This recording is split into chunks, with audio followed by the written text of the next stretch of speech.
Bismillahirrahmanirrahim. Assalamualaikum warahmatullahi wabarakatuh. Good morning to you, ladies and gentlemen. Welcome to the Bung Hatta building, second floor at main campus of State University of Jakarta. The Honorable Rector of the State University of Jakarta, Professor Komarudin, represented by Professor Dr. Suryal as Vice Rector of Academic Affairs. Dean of the Faculty of Education, State University of Jakarta, Professor Dr. Fahruzi. Professor Aurora Arina Kolomeski. Professor Tudor Kolomeski. Professor Aurora Adina Kolomeski is the Dean of Faculty of Educational Sciences of USV Romania. Dr. Rosli Ahmad, Lecturer Faculty of Leadership and Management, University Science Islam Malaysia.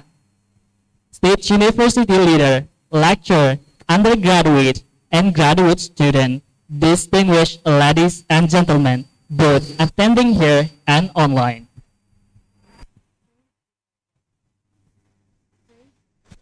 Praise to our God, the most gracious and the most merciful, as we can be present here together for this event. Excellencies, ladies and gentlemen, welcome to the State University of Jakarta, Faculty of Education International Seminar with the theme Nurturing, Building, and Positive Educational Environment. First of all, allow us to introduce ourselves. This is Ahmad Farhani, my partner, and I am Alma Nifa.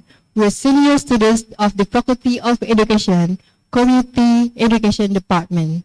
It's our honor to be a master of ceremony in this event. Excellencies, ladies and gentlemen, to start our agenda today, let's sing Indonesia National Anthem, Indonesia Raya. Please kindly rise.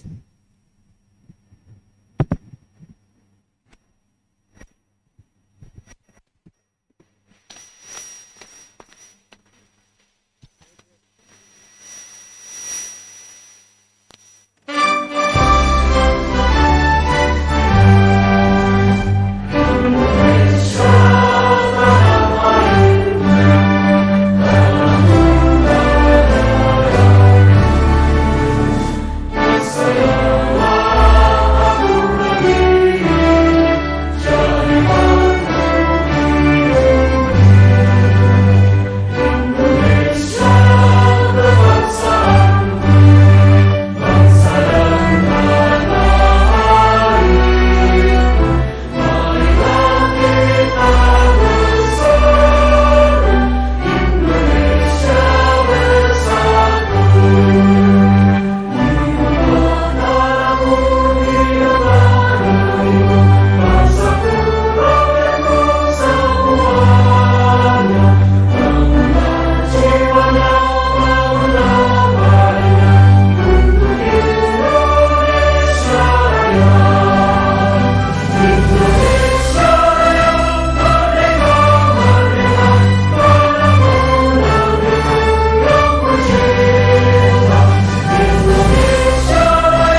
Thank you, and please be seated.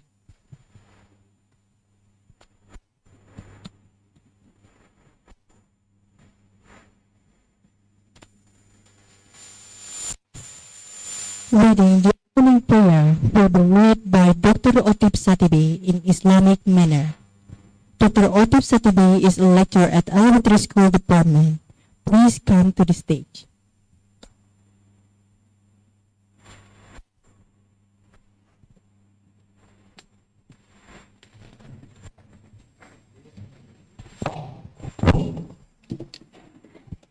Assalamualaikum warahmatullahi wabarakatuh.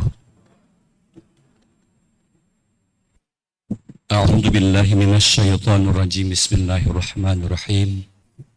Alhamdulillahi rabbil alamin hamdasy syakirin. Hamdan na'imin. Hamdan yafi ni'amahu wa yukafi'u mazidah. Ya Rabbana lakal hamdu wa lakal syukru. Kama yanbaghi li jalali wajhikal karim wa 'azimi sultanik.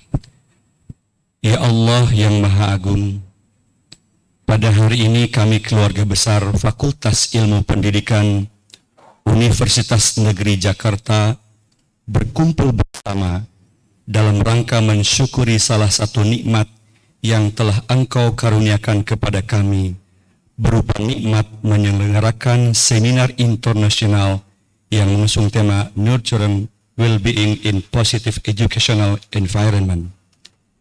Ya Allah yang Maha Penguasa, anugerahkanlah kepada kami kebaikan yang banyak, agar acara ini sejak pembukaan sampai akhir dapat menghasilkan rumusan ilmiah dan rekomendasi yang aplikatif untuk menjalankan amanah profesi akademik dengan sebaik-baiknya dan sejujur-jujurnya, menciptakan anak bangsa yang berakhlak mulia, cerdas dalam berpikir, dan berbudi pekerti luhur dalam rangka menyiapkan generasi untuk estafeta kepemimpinan di negeri tercinta ini, serta mampu meningkatkan martabat dan kehormatan bangsa kami, Indonesia tercinta.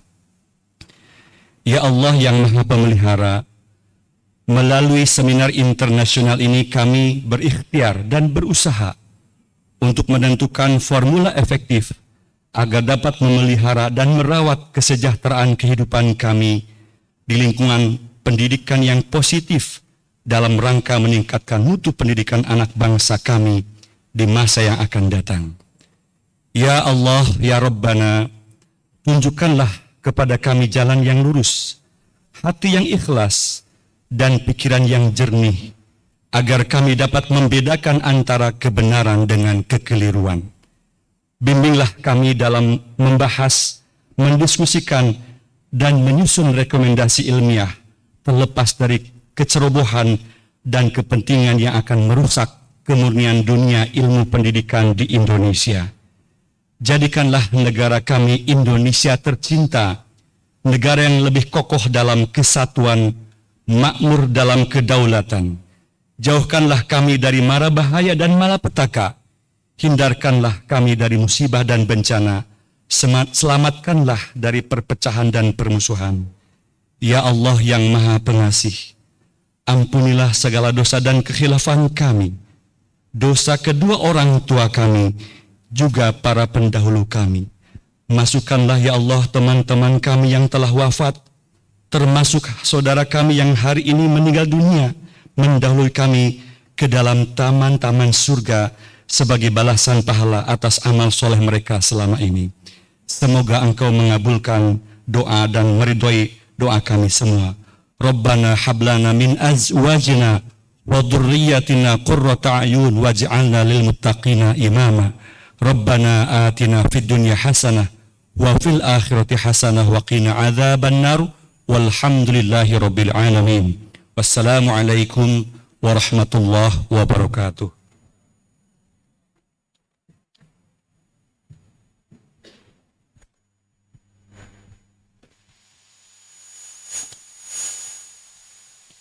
Let us listen to the opening speech by Dean of the Faculty of Education, State University of Jakarta.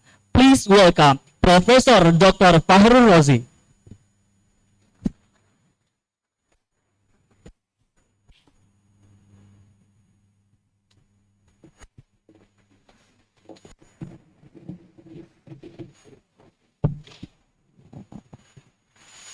Assalamualaikum warahmatullahi wabarakatuh. Yang saya hormati Bapak Rektor Universitas Negeri Jakarta, dalam hal ini diwakili oleh Bapak Wakil Rektor 1 Universitas Negeri Jakarta, Profesor Dr. Suyono, Bapak Ibu pimpinan fakultas di lingkungan Universitas Negeri Jakarta atau yang mewakili, para narasumber, Honorable Prof. Dr. Tudor Cholomsky, University of Sukeva, Rumania. Welcome to Jakarta. Dr. Aurora Adiana Kolemski, Dean of Faculty of Education, University of Sukeva, Rumania. Dr.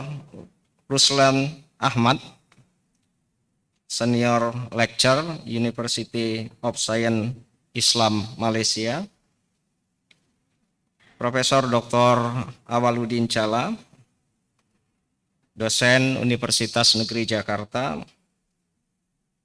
Para wakil dekan, para koordinator prodi, para mahasiswa, baik itu S1 dan S2, dan tidak lupa para dosen yang hadir secara daring maupun luring. Puji syukur kehadirat Allah Subhanahu wa Ta'ala pada pagi hari ini di gedung Aula Bung Hatta kita menyelenggarakan seminar internasional yang mengundang 2 narasumber dari Rumania dan 1 orang dari Malaysia, serta 1 orang yang berasal dari lingkungan kita sendiri. Bapak Rektor dan Bapak Ibu, perlu kami sampaikan bahwa kegiatan seminar internasional yang dilakukan oleh Fakultas Ilmu Pendidikan merupakan agenda rutin yang dilakukan setiap tahun, di mana setiap program studi yang ada di Fakultas Ilmu Pendidikan dituntut untuk bisa menyelenggarakan seminar internasional. Termasuk juga Fakultas Ilmu Pendidikan yang dalam hal ini pada hari ini juga kita menyelenggarakan, dituntut juga untuk bisa menyelenggarakan seminar internasional.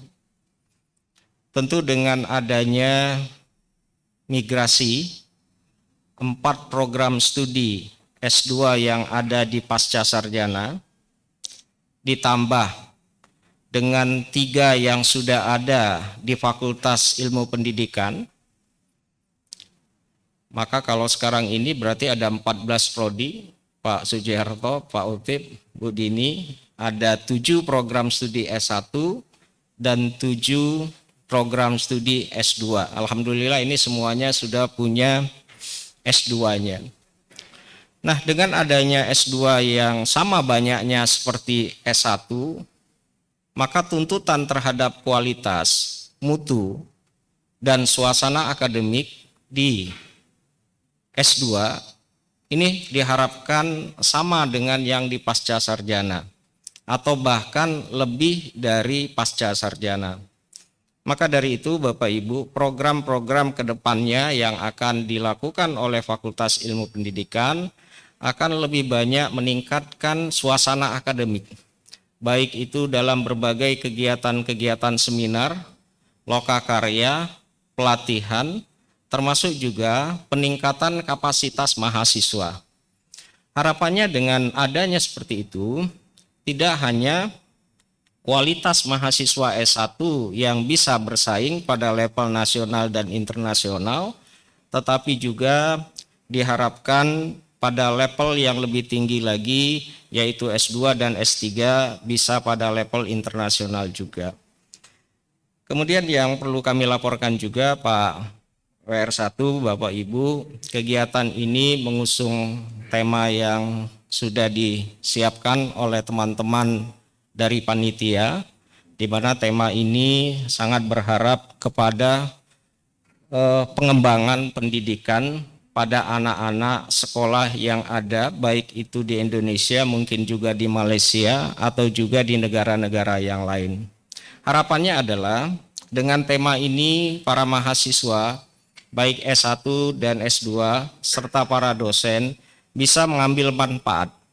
Apalagi narasumber kita ini betul-betul expert dalam bidangnya.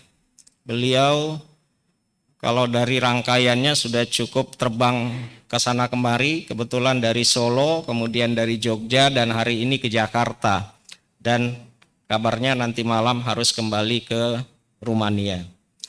Dan terakhir, pada kesempatan yang berbahagia ini, kami mengucapkan terima kasih kepada narasumber, para panitia, para peserta yang sudah hadir, dan pada akhirnya kami mohon kesediaan Bapak WR1 untuk bisa memberikan kata sambutan sekaligus membuka kegiatan ini secara resmi.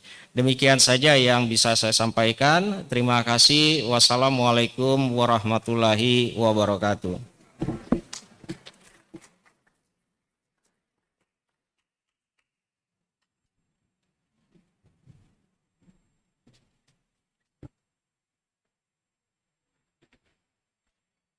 Thank you, Professor Dr. Fahru Rozi, for the speech.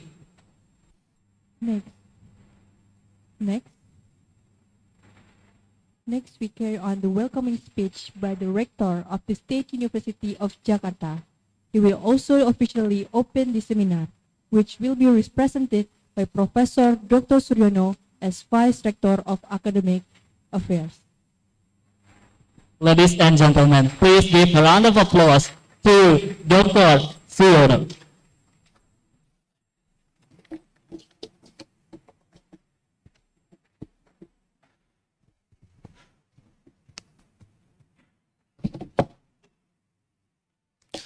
Good morning, ladies and gentlemen, and Assalamualaikum warahmatullahi wabarakatuh. The Honorable, our speakers, first Professor Aurora Adina Kolomesi and Professor Tudor Kolomesi from Stefan Selmai University of Susiva, Romania. Welcome to Jakarta. Thank you very much for your time to share something with us. The Honorable, the third speaker, Dr. Rusli Ahmad from University Science Islam Malaysia. I think he will join us via Zoom this afternoon, maybe. Yeah. And the last speaker is Professor Dr. Awaludin Chala, MPD, Professor from Faculty of Education, Universitas Jakarta. The Honorable, the Dean of Faculty of Education, Professor Dr. Fahru Rozi, Vice Deans of Faculty of Education, and all lecturers of Faculty of Education, and master students, and bachelor undergraduate student, I think, from Faculty of Education. Ladies and gentlemen, on behalf of the Rector of UNJ, I'm honored to welcome you to the Faculty of Education International Seminar with the theme Nurturing Well-Being in Positive Educational Environment. Ladies and gentlemen, according to UNESCO, good quality education is the foundation of health and well-being. For people to lead healthy and productive lives, they need knowledge to prevent sickness and disease. For children and adolescents to learn, they need to be well nourished and healthy. Research also shows that well-being enhances intrinsic motivation, decreases disciplinary problems, increases academic achievement, improves school satisfaction, and leads to flourishing of individuals, communities, and nation. Simply put, children who feel better can learn better. Therefore, we need to prioritize building a learning environment that supports students' well-being. We need to make sure students feel safe to at school. For example, no more bullying at schools. We need to train our teachers to develop joyful and meaningful lessons so that students no longer feel anxious and stressful at school. I think this seminar, we all can learn so much about positive educational environment that supports student well-being. In this opportunity, I highly appreciate the Faculty of Education of UNJ for conducting this seminar as an effort to strengthening international academic collaboration. I would like to thank the Dean of the Faculty of Education, Professor Dr. Fahru Rozi, MPD, and all members of the organizing committee who have worked hard to organize this seminar. I would like also to express my gratitude to our distinguished speakers, Professor Aurora Adina Kolomeski and Professor Tudor Kolomeski, Dr. Rusli Ahmad, and Professor Dr. Awaluddin Jala for the time for sharing their expertise with us today. Lastly, I hope everyone have an amazing seminar, and I hope you find it intellectually stimulating and rewarding. Assalamualaikum warahmatullahi wabarakatuh.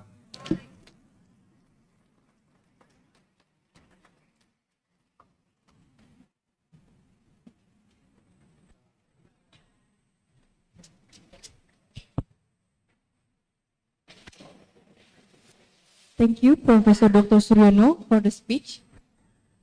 No, as the seminar is officially open, and before we go to the next agenda, please gather around for group photo session. Please to all of guests, welcome to the stage. Dimohon kepada Wakil Rektor 1, Dekan, Wakil Dekan, Profesor Adina Kolomeski, Profesor Tudor Kolomeski, dan Mr. Hirmana Warga Adibrata dimohon untuk berfoto bersama.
kegiatan yang sifatnya hybrid.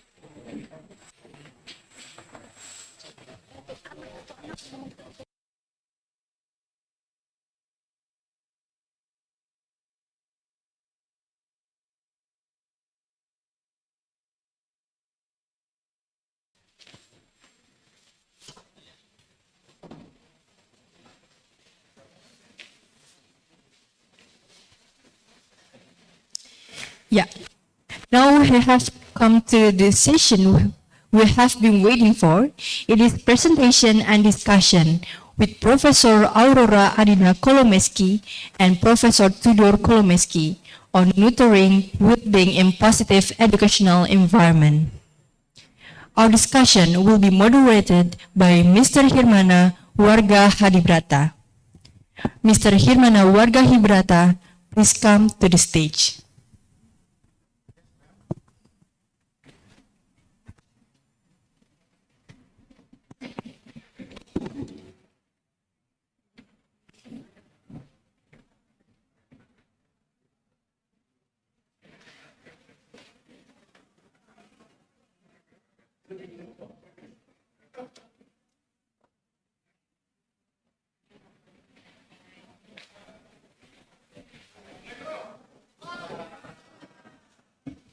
Selamat pagi. I don't know how to say it. Buona diminata. Buona diminata. Diminata. Buona diminata. Diminata. Yes, yes. Buona diminata. Selamat Buon, pagi. buongiorno Buongiorno. in Italian. Okay. Okay. In French, sir? Bonjour. Bonjour. Bonjour. Yes, he graduated from. Please have a seat. Bismillahirrahmanirrahim. Sekali lagi, Assalamualaikum warahmatullahi wabarakatuh. It's our national greeting. And selamat pagi, of course. Ibu, Bapak, ladies and gentlemen, I'm very honored. We are very honored to have you and Professor Tudor to have here before they leave for their home country this evening. So we are very lucky to have them. We kidnapped them yesterday. And thank you for your beautiful introduction, my students. Yes. Alma and Farhani, and they come from community education program. So they're not from English department programs. So Ibu Bapak dan mahasiswa, she knows already that you come from grad students and other grad students of Faculty of Education. And we start 9, we are in time, and we adjourn by 10:30, 30 minutes, 1 hour and 30 minutes presentation and discussion. May I introduce you and University of Chusawa. Okay, Professor Adina Kolomeski. Thank you for pronouncing. They learn fast. And she's been the dean since 2016. So she's been dean for 6 years. And in their custom, they only have 2 deans, 5 deans. Kita punya 3 wakil dekan, mereka punya 2 wakil dekan. Her field of expertise, educational psychology, counseling, gifted education, emotional education, positive education, and this is what my favorite, psychology of resilience, psikologi resilient. Yeah, and she used to be also international officer just like me back years ago. Suceava, this is how we pronounce Suceava. University of Chusawa, Stefan Celmare, Pangeran Stefan yang mulia, yang merupakan pangeran dari Moldova. Moldova itu bagian dari Romania, used to be Romanian's part of the country, and because of the USSR, Soviet Union, So they become two different countries. And only 30 kilometers border of Ukraine. and and I know you're here, you're safe. And Moldova in the east, yeah. And this is very interesting because we have quite similar background, university background. The UCV, Suceava, was established in 1990. UNJ was established in 1999. And prior to that, you used to be Institute of Pedagogy in 1963. And we used to be Institute for Education Training, Teachers Training in 1965. No, so, similar background. Jodoh kali ya. We are meant to each other. Okay, and the name, the official name is Stefan Maria Cocu, and they have 9 faculties, punya 9 fakultas, and she just updated me 2 additional faculties. And the newest one is our? Okay, so Faculty of Educational Sciences, this is the oldest one? Faculty of, because it was an institute, pedagogical institute. yeah, just like ours also. Yeah, 5th apa namanya fakultas tertua, ya, the fact historically, dan juga fakultas ini mereka, FIP mereka, Faculty of Physical Education and Sports, we do have also one of the biggest one, good one in the country. Faculty of Medicine and Biological Sciences, itu yang terbaru. Faculty of History and Geography, we have Faculty of Social Science for that departments. Faculty of Letters and Communication Sciences, we have Faculty of Language and Arts for that. Faculty of Food, kalau ya, Food Engineering. Food Engineering. Okay, Faculty of Mechanical Engineering, Automotive and Robotica, and it's that next door here. And Faculty of Electrical Engineering and Computer Science. So we have what, 7 faculties, and they have 11 faculties. So forestry, yeah. Miss have that. No, it's there already. I just missed reading it. Dan Fakultas Kehutanan, ya, menarik ya. Okay, so Professor Aura Adina Kolomeshi, and she was surprised that we have the name Adina and Aurora also quite popular in this country. So take your time, enjoy yourself to present, and our staff, technical staff, will be assisting you. This is broadcast live. Okay. YouTube and Zoom. Okay. Oke, selamat belajar dan bersenang-senang ya bersama ibu yang cantik ini. Silakan. Thank you. Thank you very much for your introducing. Thank you very much for your invitation. I'm really honored and really grateful for all this event and for this opportunity to share with you some ideas I'm interested in, and also some, I don't know, maybe results from our practice, which we have done in order to promote well-being and mental health in school, because this will be the main topic I would like to share with you. First of all, I just prepare a map. If I don't know how to manage this, maybe just to ask to say it next. Yeah. If I say next, it's okay. So next.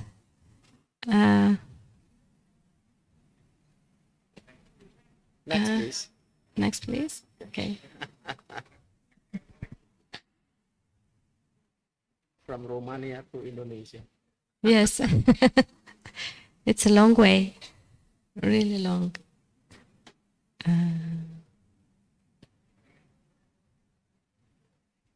Okay. Yes. Now we go. Yes, if you could see in the southeast part of Europe, there is a country, Romania, where we come from. And next, we could see just a point on the globe. and some facts relevant for Romania. You could recognize Romania through Danube Delta or River Danube, through the Black Sea and Carpathian Mountains. And the highest peak of the mountains is Moldovano Peak, with having an altitude of 2,544 meters. Next, please. Here is the map of Romania. And in the north, it's mostly, actually, it's an administrative map. Our country is divided and organized in 40 counties. And our county, Suceava County, is situated in the northeast of Romania, in the north part, right near the border with Ukraine. So you could see now where we are coming from, and maybe in the future you would be willing to come and visit us, and maybe to come and study with us. Because at the end, I would like to share with you a new program we are going to develop, and which is open for the students from all over the world. According to our topic for today, how to promote well-being in school in a positive environment, how to nurture well-being, of course, we have the basis of our approach according to the specialists, to the researchers and the founders of the positive psychology. And I'm pretty sure that you are already familiar with this model of Martin Seligman, PERMA. The PERMA model introducing us a new theory of well-being, telling us that the well-being is composition or comprise 5 domains: positive emotions, engagement, positive relationships, meaning, and accomplishment.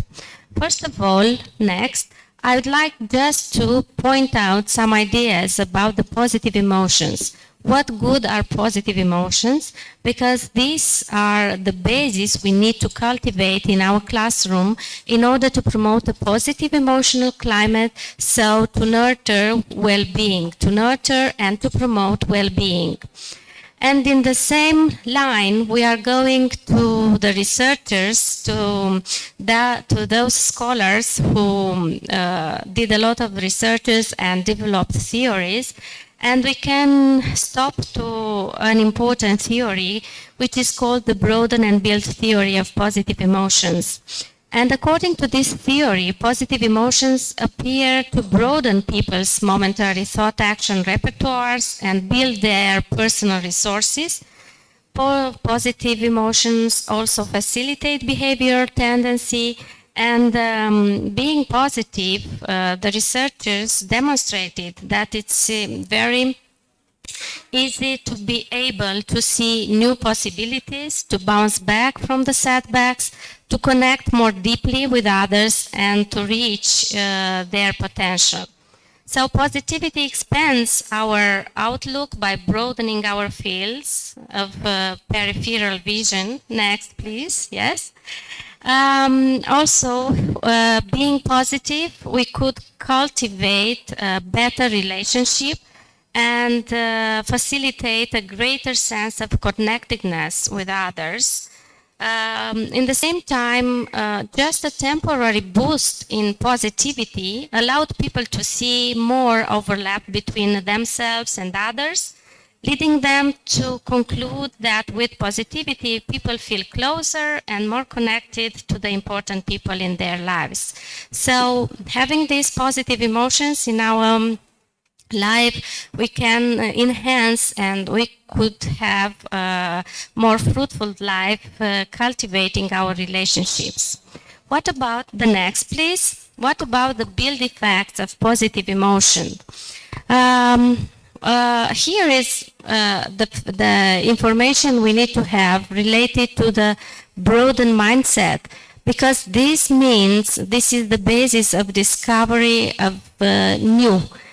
So if we live and if we experience positive emotion, we could have a broadened mindset, and this means we could have possibilities, better possibilities to get new knowledge, new alliances, and new skills. These resources can emerge in several forms, including cognitive, social, psychological, and physical outcomes. So, experiencing positive emotion, this could conduct us to the optimal functioning, to the enhanced resources that could help us to generate intrapersonal, interpersonal, and organizational growth. So for us as a teacher or as a future teacher, it's very important to cultivate the positive emotions in our classroom. According to this theory, we could really make our students open-minded, because on this basis of the positive emotions, the mind is open, the knowledge could come in a better way, the connectedness and the openness to the relationship with others is enhanced. So the first step for cultivating well-being is to promote and to cultivate and to generate positive emotions. As you know, it's in our power as a teacher, as a conductor of the process of learning and teaching, to establish the emotional climate in our classroom. So why not this emotional climate would be a positive emotional climate, infused with joy, with hope, with curiosity, yes, with interest, with awe. So enthusiasm, gratitude, we can use all this and infuse all these emotions in our lecturing classes, in our teaching process. So the students will be feeling themselves in a positive way, and they will have this possibility to have better achievement. Related to the build effects of positive emotion, there are many studies, of course, but one longitudinal study in secondary school teachers found positive emotions at work being related to both personal resources and organizational resources. This means that it's not depending only on our own as teachers, and that the positive emotional climate could be developed in a classroom in the same time when it is developed within the entire school. So we need this whole school approach when we are talking about the positive emotional environment, because it's not enough to have in our teaching.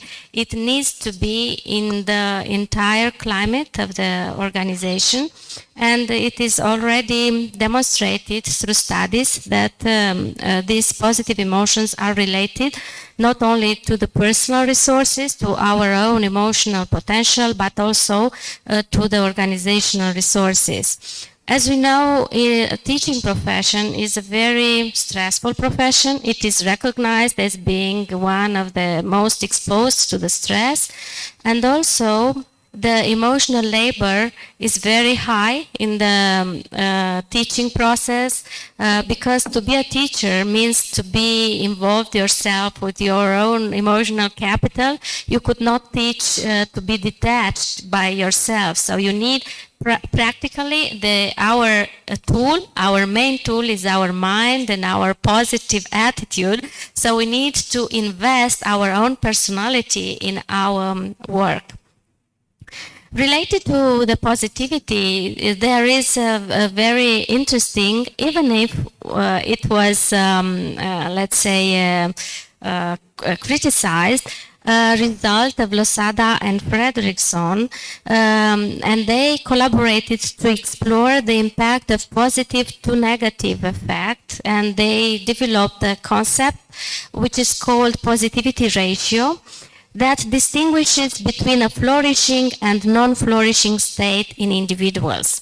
And they obtain that we need, let's make an example. For example, we need 3 positive emotions to alleviate the effect of 1 negative emotion. So this is the positivity ratio, 3 to 1, in order to flourish, in order to develop our potential. So I think this theory and these results could give us a good idea related to how to promote positive climate, positive emotional climate in our classroom in order to make our students flourishing and not just, let's say, not languishing, but to cultivate their development and not their surviving state. Next, please. And I would like to do next, because there are some animations on the slide. So we could see here the entire PERMA model framework of Professor Seligman, which was enhanced or optimized with the last one dimension, H, in his book. Flourish. Seligman talked about the health, add the health to this model, covering aspects such as sleep, exercise, optimism, and diet. So positive emotions means to feel positive, such as joy, gratitude, interest, hope. Engagement means being fully absorbed in activities that use your skills but still challenge you. It's the same with the concept of flow, which was developed by Mihai Csikszentmihalyi, flow. And positive relationships, meaning to have positive relationships, to establish positive relationships with each other, meaning to have this sense of belonging to and to serve something you believe and which is bigger than yourself. Accomplishment or achievements means pursuing success, winning achievement, and mastery. Next, please. Here we have, in a short, the explanation given by Martin Seligman related to his PERMA model of well-being, having at the beginning positive emotions and then engagement, relationships, meaning and accomplishment.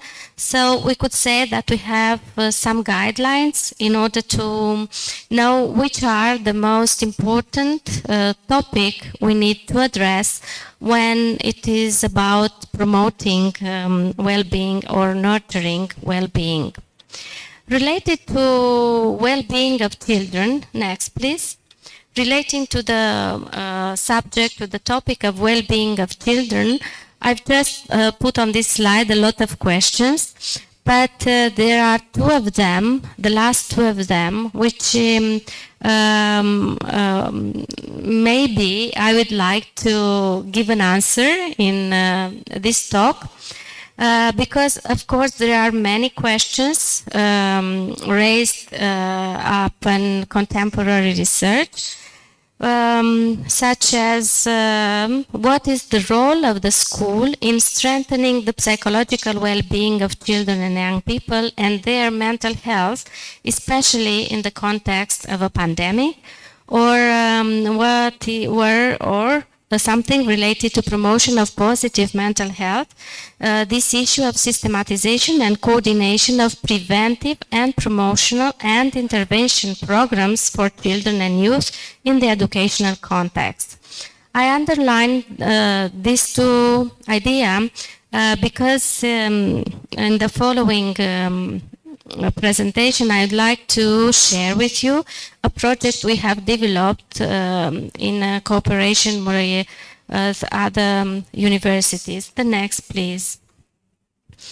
So now we are thinking about the children well-being. which is a concept not very well developed. Because when we are talking about well-being and well-being models, mostly of the research paper are addressing the adult situation, but with the children, we need to pay attention also to the developmental issues. So in order to define the concept of children's well-being, one should start from two main areas. The first one, developmental psychology, with having of course, into attention developmental theories and learning theories, and in the same time, positive psychology, having into attention the well-being theory. Defining children's well-being based, of course, on the existing theoretical models of adults' well-being. Next, please. If we try to, and please, okay, like this. If we try to define the well-being of children, we could find out in the, I'm sure it's not very well, the slide is, maybe it's not very well to be seen, but I just want to point out that related to defining children's well-being, it's not easy to define, and it also contains this developmental component that is not present in relevant to adult well-being, which has been strongly influenced by previous changes in perspective and monitoring of children's well-being.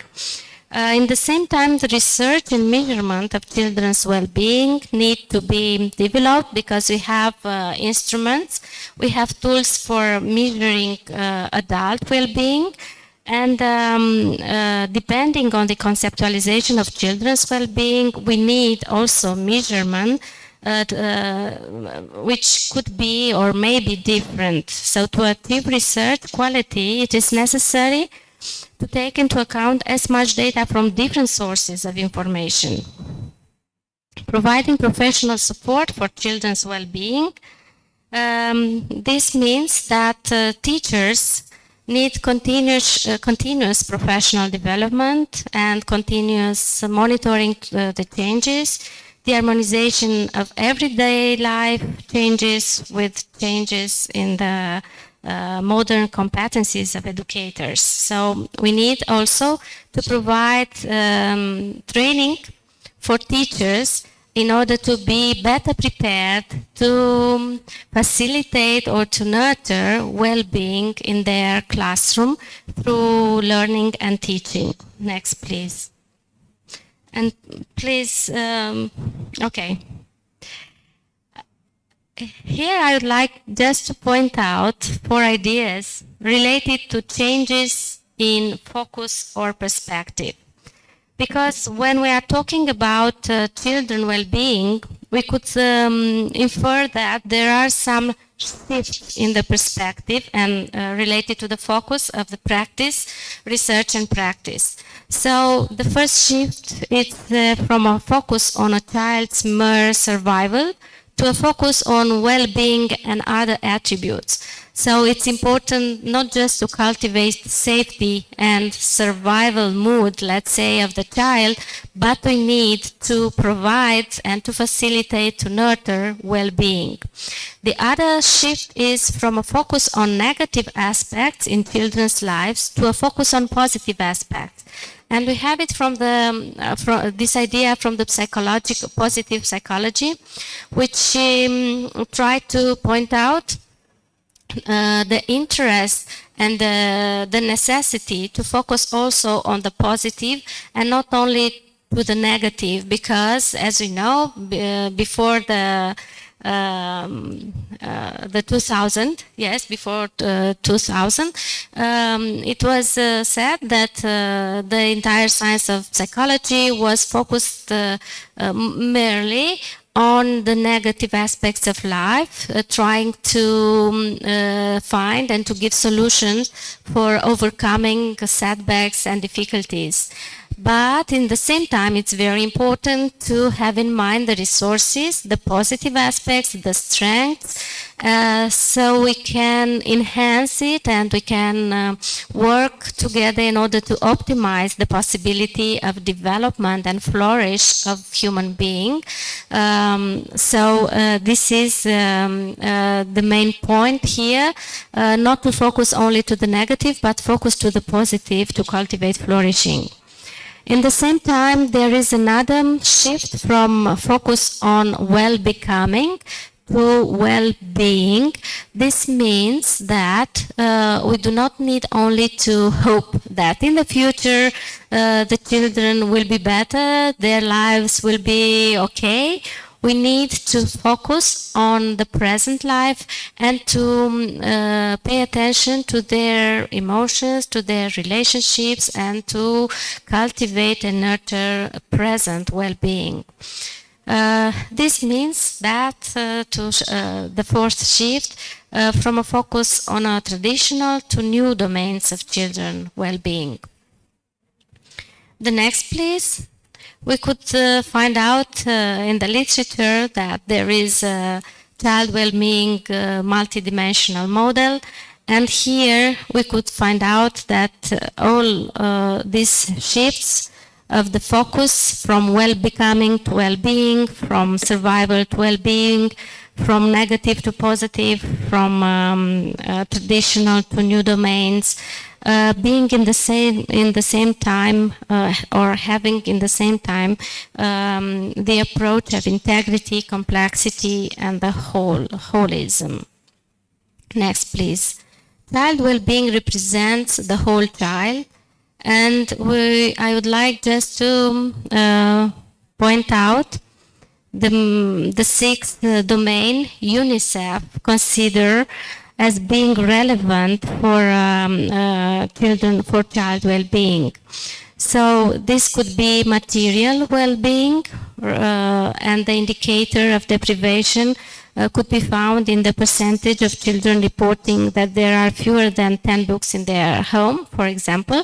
So we need to take care also of the material well-being when we are talking about well-being, health and safety, educational well-being, and the main indicators are the achievement at the age 15 or ongoing studies after age 15 and transition to employment. And the main, let's say, for example, the main indicator could be the achievement, the level of achievement of the children of 15 years old in terms of literacy, mathematics, and science. The other dimension of the child well-being is family and peer relationships, and this means that the indicator is the family structure and the percentage of children living in a disadvantaged families or in single-parent families. The other dimension is behaviors and risks. And the last dimension is related to subjective well-being. It's related to, for example, the indicator could be the percentage of 15 years old children who reported negative statements such as loneliness or exclusion. So we are talking here about the mental health. And this is also an important domain of child well-being. For the next slide, beginning with the next slide, I would like to share with you some ideas developed together with other European universities under the name of Promoting Mental Health at School as an European partnership project.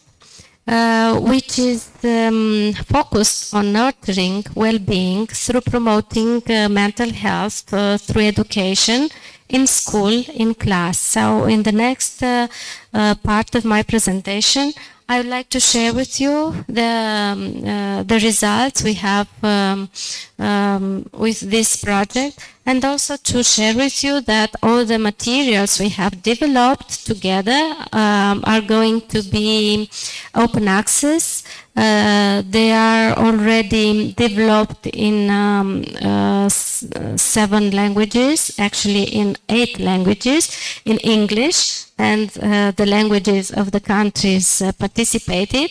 So the materials in English could be also maybe of your interest if you are interested in pursuing or in implementing a program for mental health promotion. The result is a comprehensive multi-component curriculum designed to promote mental health in schools. Next, please.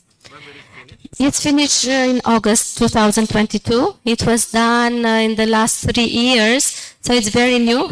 We had now some publication about the impact of the students' level or the teachers' level, and the results are very promising, conducting us the idea that the curriculum is evidence-based and could be implemented. So I would like just to have a short overview about the ideas we are going to talk about, why, what, who, where, when, and how, of course, because first of all, I would like to show you the framework, to see the framework of the curriculum designed to promote mental health, so to nurture well-being.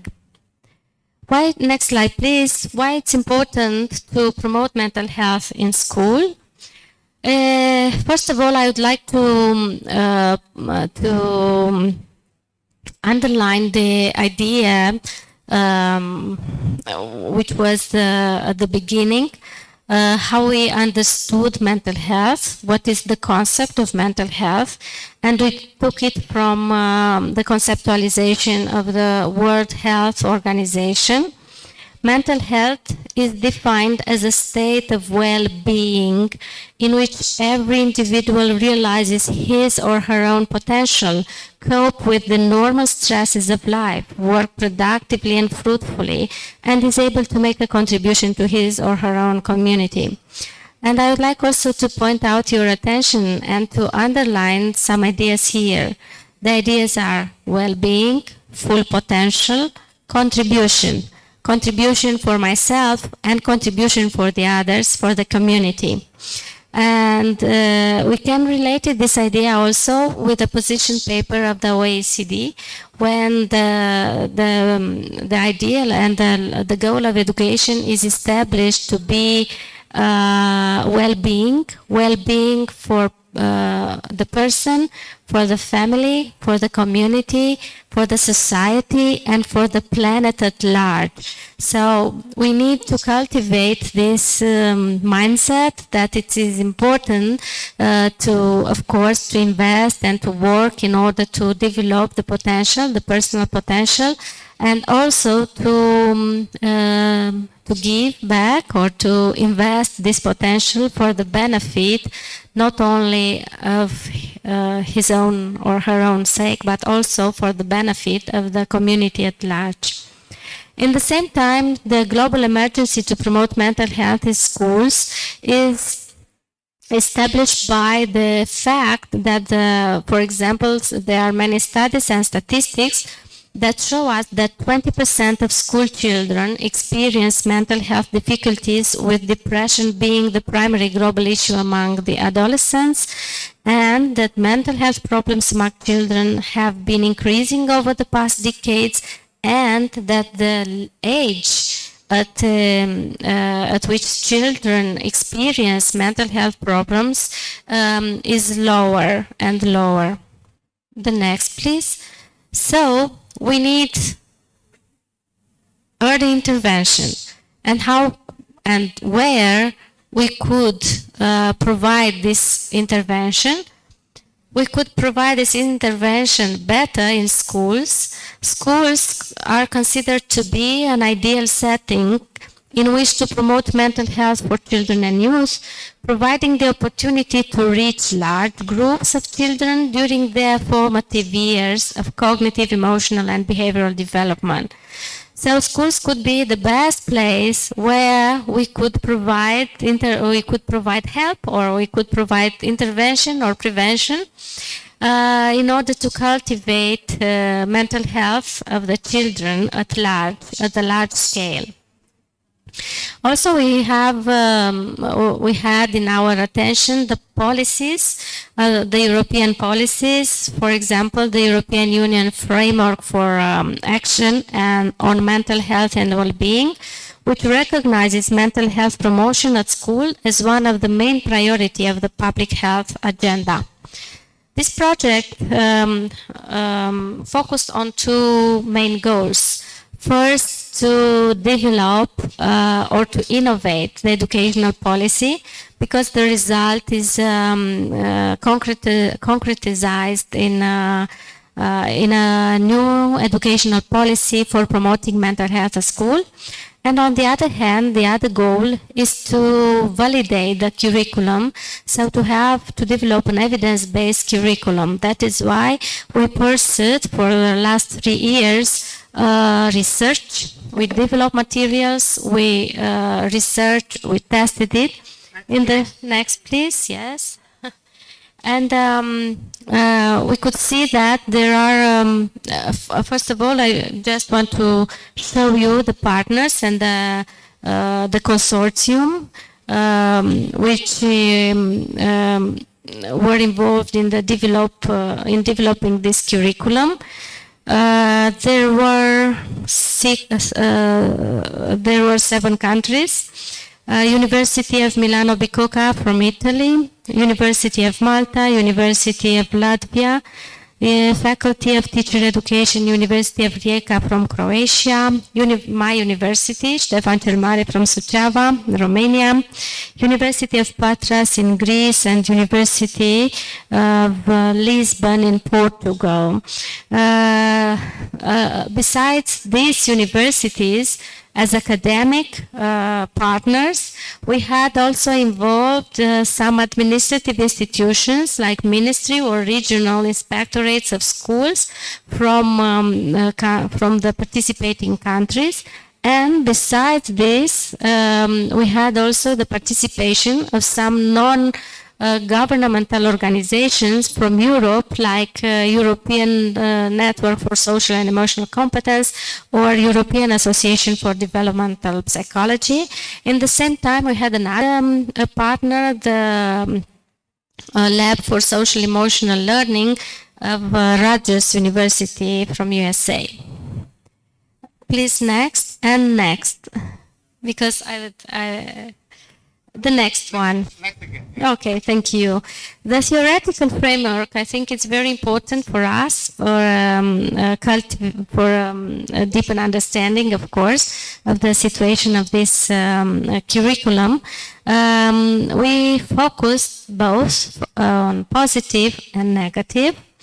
And we tried, of course, to have in mind that shift necessary when we are talking about children's well-being from negative to positive. Because when we are talking about mental health, many people, generally speaking, are thinking of craziness or something really bad. But we need to have in mind that we are talking about health, the health of the mind. So this means the positive aspect. That is why we have in mind this direction of promotion, because positive aspects of mental health need to be promoted in order to instill the skills necessary for a better life and for establishing well-being and flourishing. And in the same time, we need to prevent in order to avoid mental illness. So we had in mind both situations of positive aspects and negative aspects of the mental health, but with different approaches. The first approach is promoting skills and well-being, and the second is prevention and avoid. The next, please. The theoretical framework goes beyond, and it's based on the literature review. And we found out that there are the common mental health programs include promotion of social emotional learning, promotion of resilience, and prevention of behavioral problems and mental health difficulties. So in this situation, we took out into our curriculum, let's say, all these ideas of promotion social emotional learning, which is considered the process through which children and adults understand and manage emotions, set and achieve positive goals, feel and show empathy for others, establish and maintain positive relationships, and make responsible decisions, is the definition, the conceptualization belonging to the CASEL, Collaborative Academic Social Emotional Learning, is an organization in charge with the programs related to social emotional learning. The promotion of resilience means to have in mind those skills necessary to not just to survive but to thrive when we are facing the adversity. So it means positive adaptation despite adversity. And prevention, related to prevention of the difficulties, whatever would be, like emotional, social, or behavioral.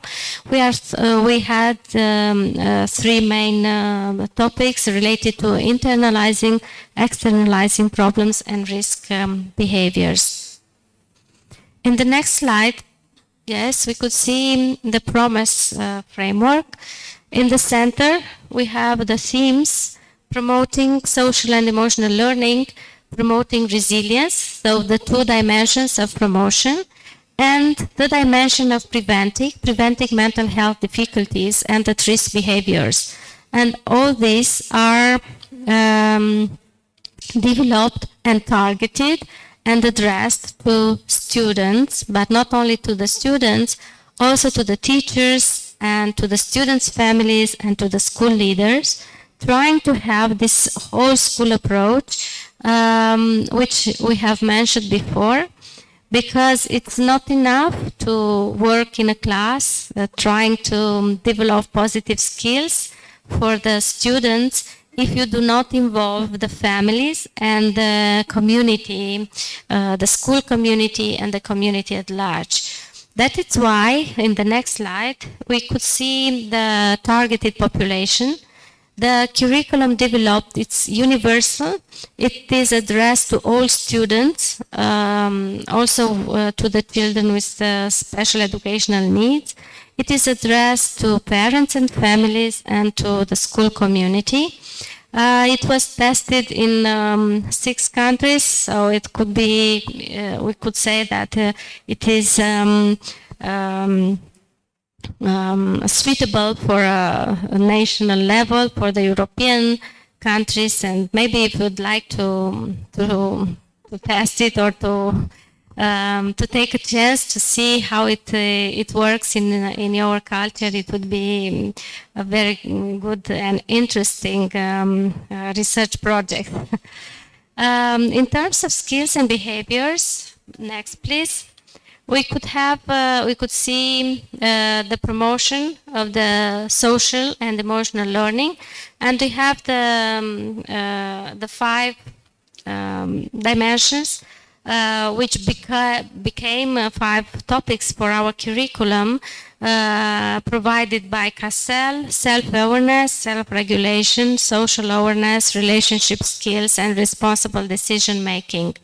For resilience, we had topics like overcoming psychosocial challenges, how to cope or how to bounce back from bullying, transitions, or parental separation.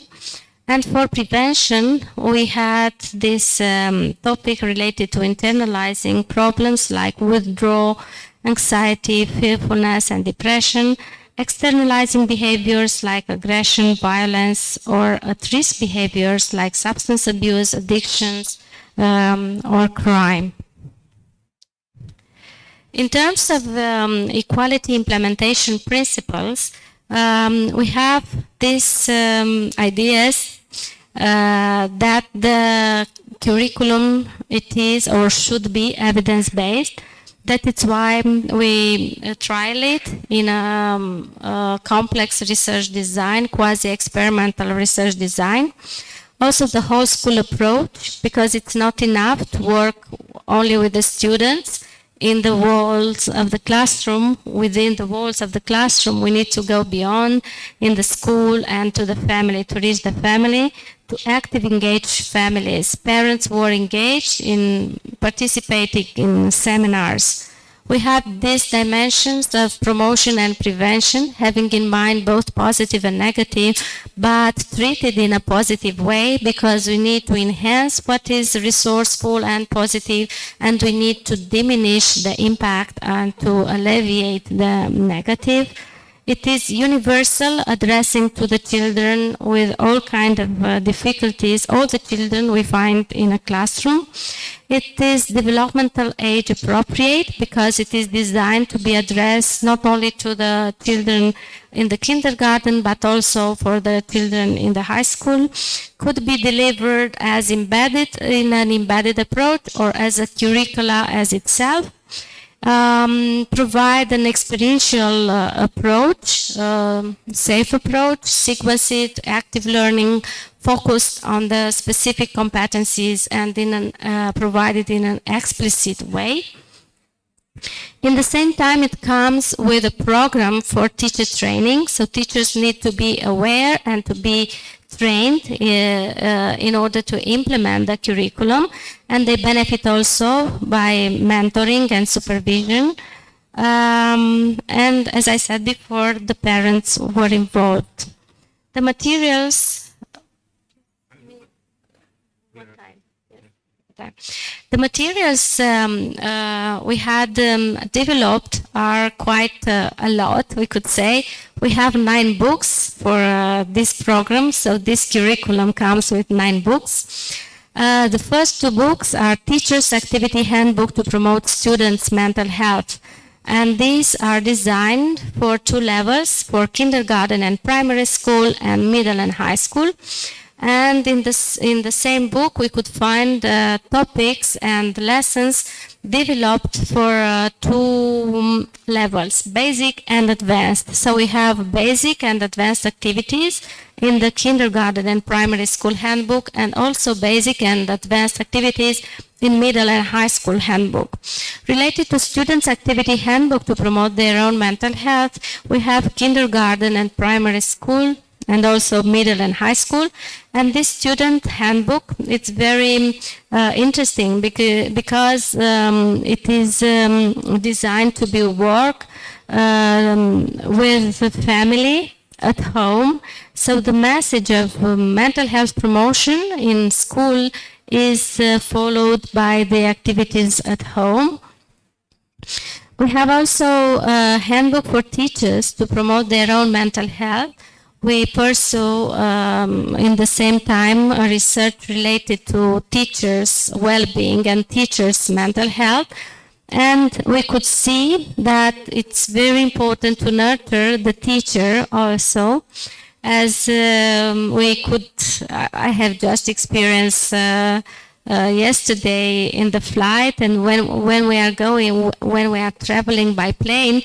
Yes, the attendant say related to the mask, oxygen mask, put your oxygen mask first and then help others. So this is we could say the same approach. It needs to nurture the teacher first in order that teachers to nurture the children. So it's very important also to have in mind the mental health of teachers. Also, we have handbooks for parents to promote mental health at home. And guidelines. It's guidelines for schools and community leaders. Besides all this, we have glossaries containing concepts described and very well explained for the teachers who are going to be trained to promote. In the next slide, we just could see how the information is presented in the handbook. For example, we have a theme like social and emotional learning, and the topic, for example, here is self-awareness, and the goal. Each topic has some goals. Goal 1, to identify and label basic and complex emotions. Goal 2, to develop self-confidence, self-efficacy, and self-esteem. Goal 3, to understand the relationship between emotions, thoughts, and behaviors. So each goal has also activities, and the activities are designed and for the 2 levels. Next, please. In the next slide, there is presented a snapshot from the prevention part of the handbook. Next slide. In the next slide, you could see a snapshot from the activity handbook, the handbook of teachers, where the activity is proposed. So we have the outcome, the target group, the level, materials, and then the activity steps.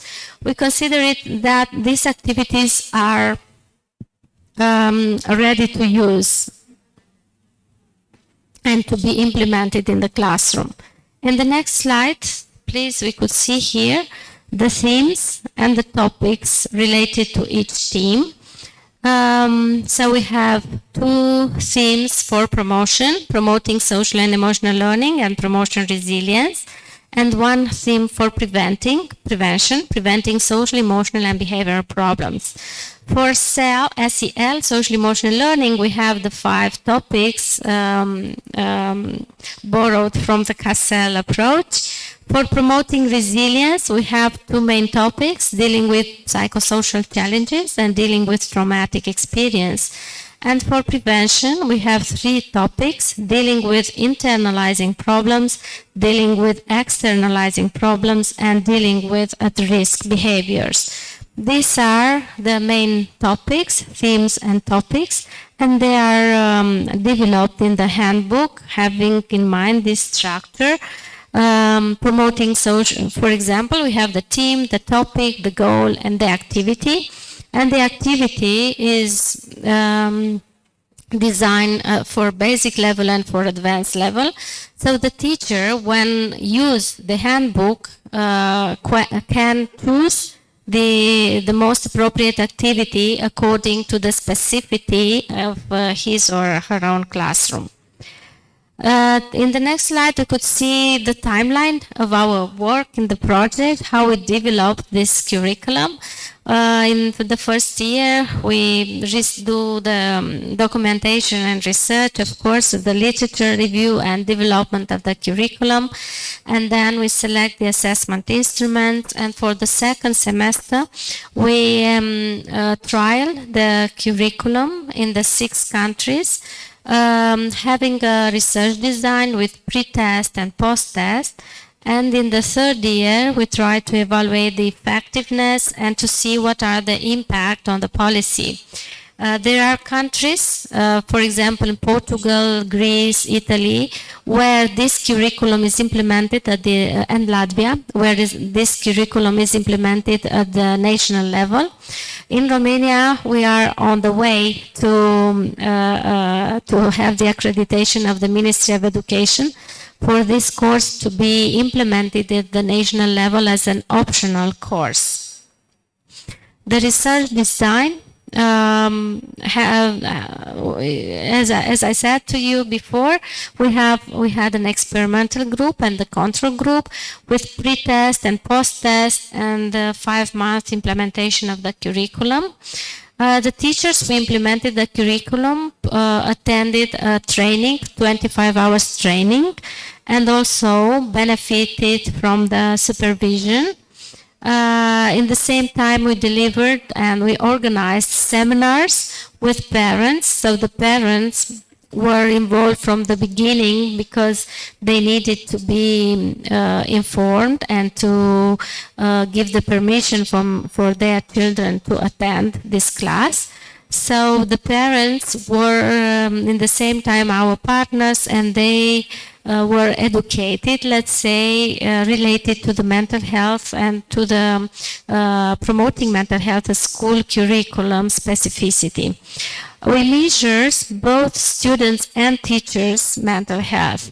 We had an interesting, let's say, way of measurement because we used the approach 360 degree.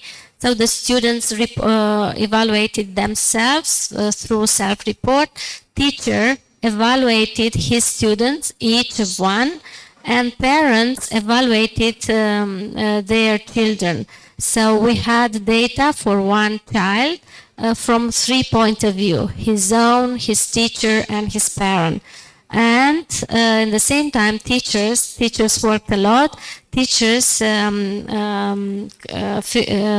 evaluated themselves. So we got a lot of data, and a lot of studies resulted after the trial. The trial, 5 minutes, okay. The trial was done in the 6 countries, and the outcomes are related to enhancing social emotional learning competencies of the students, resilience, attitude towards schools, motivation, student-teacher relationships, and achievement. And for the teachers, the results, expected results, were to enhancing also the same skills and to raise the self-efficacy, student-teacher relationship, and work satisfaction. And in the same time to diminish the effect of the internalizing, externalizing, or at-risk behavior for students, and to diminish the tendency to experience burnout or stress or mental health difficulties for teachers. If you'd like to go next and next and next. Next. Here, yes. Here are some information related to the way you could have more data about this project. For your further information, you can find this website, the Facebook page. And of course, I could share with you more information if you are interested in. And for the last idea I would like to share with you is related to the results. We have promising results related to the impact of the curriculum at the students' level and also of the teachers' level. The students who participated in the experimental group experienced higher level of social emotional competence, and comparing with the control group, and also comparing between pre-test and post-test. The teachers themselves experience higher level of self-efficacy comparing with the control group. So we consider that teaching and promoting mental health and well-being to children is also a way to enhancing your own level of well-being. Teaching social emotional competence to others enhance the social emotional competence of teachers themselves. I think I will stop here with the presentation. Thank you very much for your attention. And maybe, I hope you would like to, you'll be curious to find out more about this curricula and maybe to test it on your own classes. Thank you. Thank you. Thank you.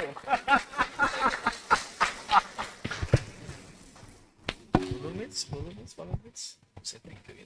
Mulțumesc. Thank you, terima kasih. Banyak sekali slide-nya. Apa tadi saya cek kita langsung ke point. Very interesting. Oh, itu Promes?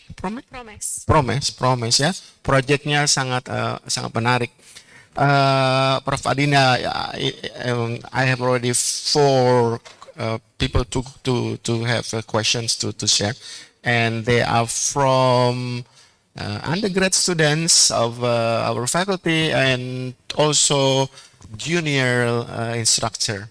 So from educational management, from special ed department, and community education. The very first one who came in number 1 was, okay, I'm a junior lecturer. How would you advise us to be advise him to be a good lecturer in terms of positive emotion? That was the first one. From Mr. Fadoli. Oh, he's there. Professor Fadoli of Educational Management. So that was his question. You want to respond that? Or okay, sure. Thank you very much for the question. I think each of us recognize the value of the positive emotions in our own lives. So if we want to have this, to give this opportunity to the children we are in charge for, or we are taking care of, it's important for us to cultivate this positive emotional climate in our classroom. And we know that we as human beings, we have this potential of cultivating and generating emotions. So developing ourselves, our own emotional competence or our own emotional intelligence could be a very good resource for our possibility to develop this positive emotional climate in the classroom. So to teach with joy, with humor, using humor in your teaching, showing enthusiasm. First of all, we as a teacher need to show the enthusiasm in order to generate enthusiasm for learning, make different or build different learning situation in order the children to experience themselves the enthusiasm and the benefit of what they are learning. So it is in our power to generate positive emotions, and it is possible. You don't need to be a genius or PhD holder to create No, one. just human being, just use our own resources and our own potential. And be generous, of course, willing to give to the others the best we are. Yeah. Your love to your students and you. Okay. Okay, thank you Pak Fadoli. Nanti bisa kontak beliau lagi kalau belum puas ya, karena ada 6 pertanyaan already. Sudah. Second one is from Ibu Elsa. If she's here or she's online. Ibu Elsa is from Elsa is Indonesian name also. Elsa is from Community Education Department, and she was asking you, how can we leverage students' emotional intelligence? How can we teachers do that? She's a junior instructor of our faculty. There are many programs already designed related to how to develop students' emotional intelligence. And in our program, in this program, what I have just presented, we have this part of promotion of social emotional learning. And one part is related to self-awareness and self-management. And under the self-awareness, we have this emotional awareness. It's very important to cultivate the children, the emotional awareness. And also under the self-management, self-regulation, and emotional regulation. So we need to have in our attention how to build this kind of skills to our children, like emotional awareness and self-regulation or emotional regulation skills. Yeah, we need to do that on regular basis. Yeah. Yes, to do that every day. Of course, it is very important to have at least 1 hour per week to talk about and to discuss all these personal things.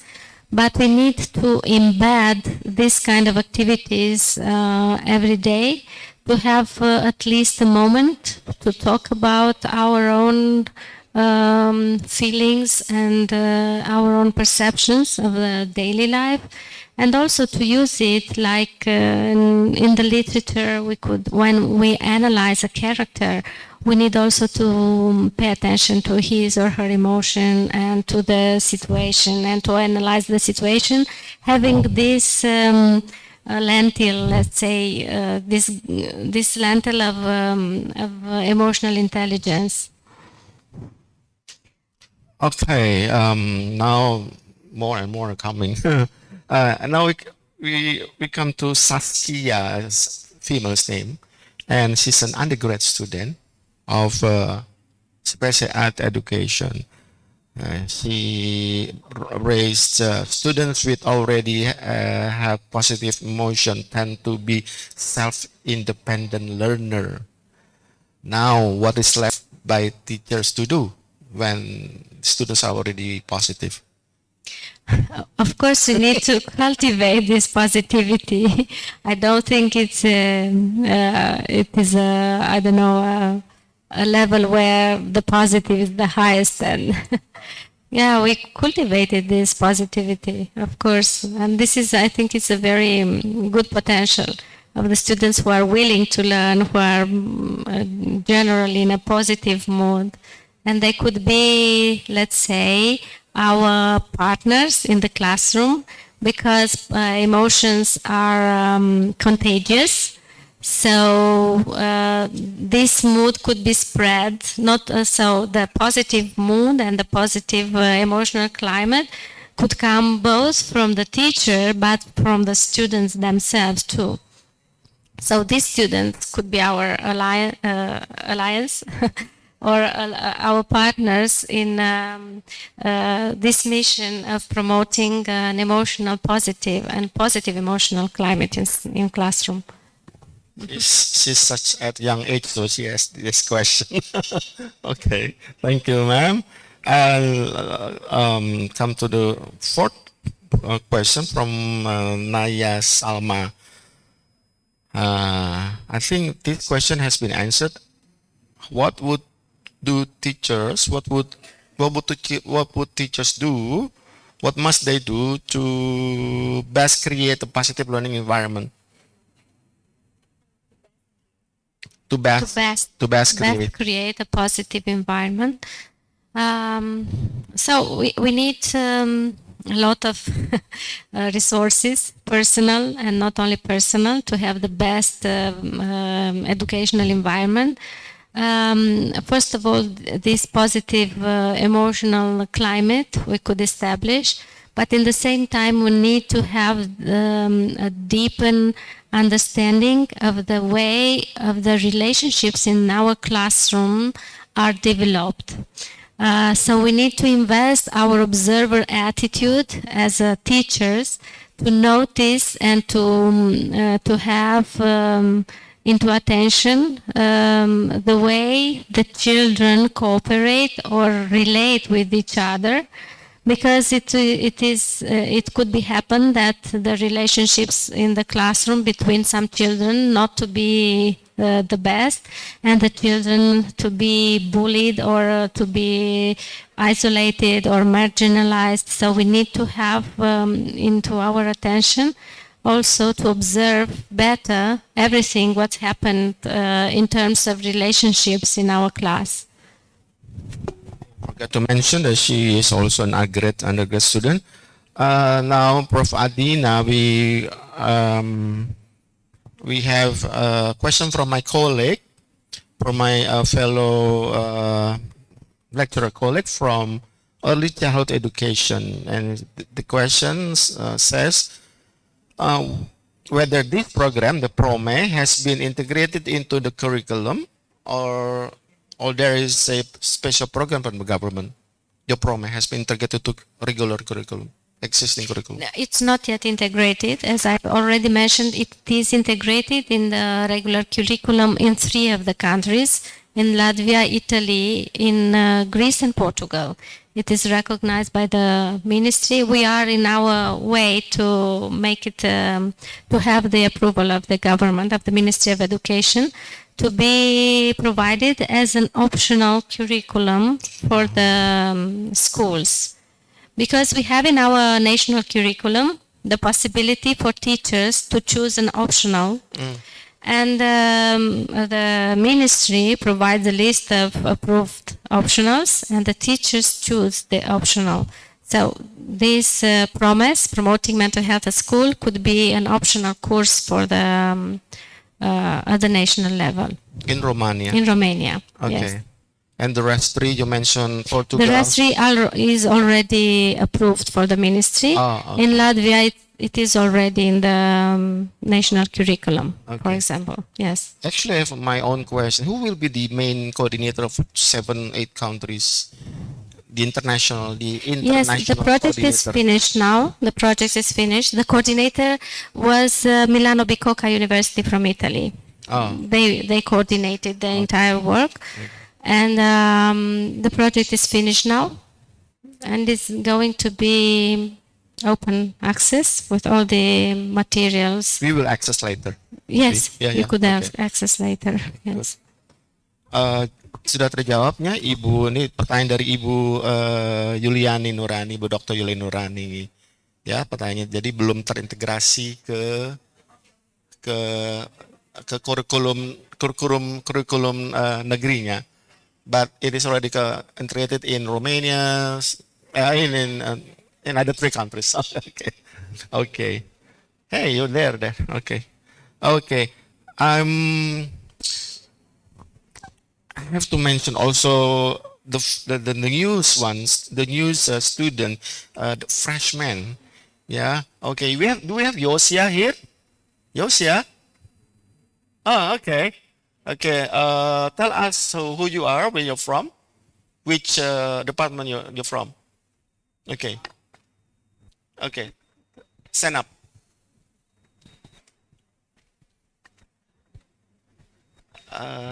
Freshman, just a month or 2 months ago. So it's at the first beginning. Very first beginning. Very first beginning. Okay. Your question, sir. Thank you. Hello, Professor Adina. I'm Yosia Christian from an undergraduate student of Faculty of Education in Bachelor Degree, Department of Guidance and Counseling. I have a question for you, but I enjoy to say in Bahasa Indonesia. So, Mr. Hermana, maybe you can help me.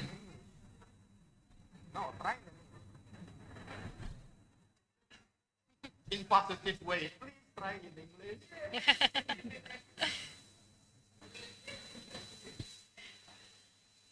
We believe in your strength. Oke, Mr. Hermana, tolong ya. No, she must be nice. Okay, let's. Okay.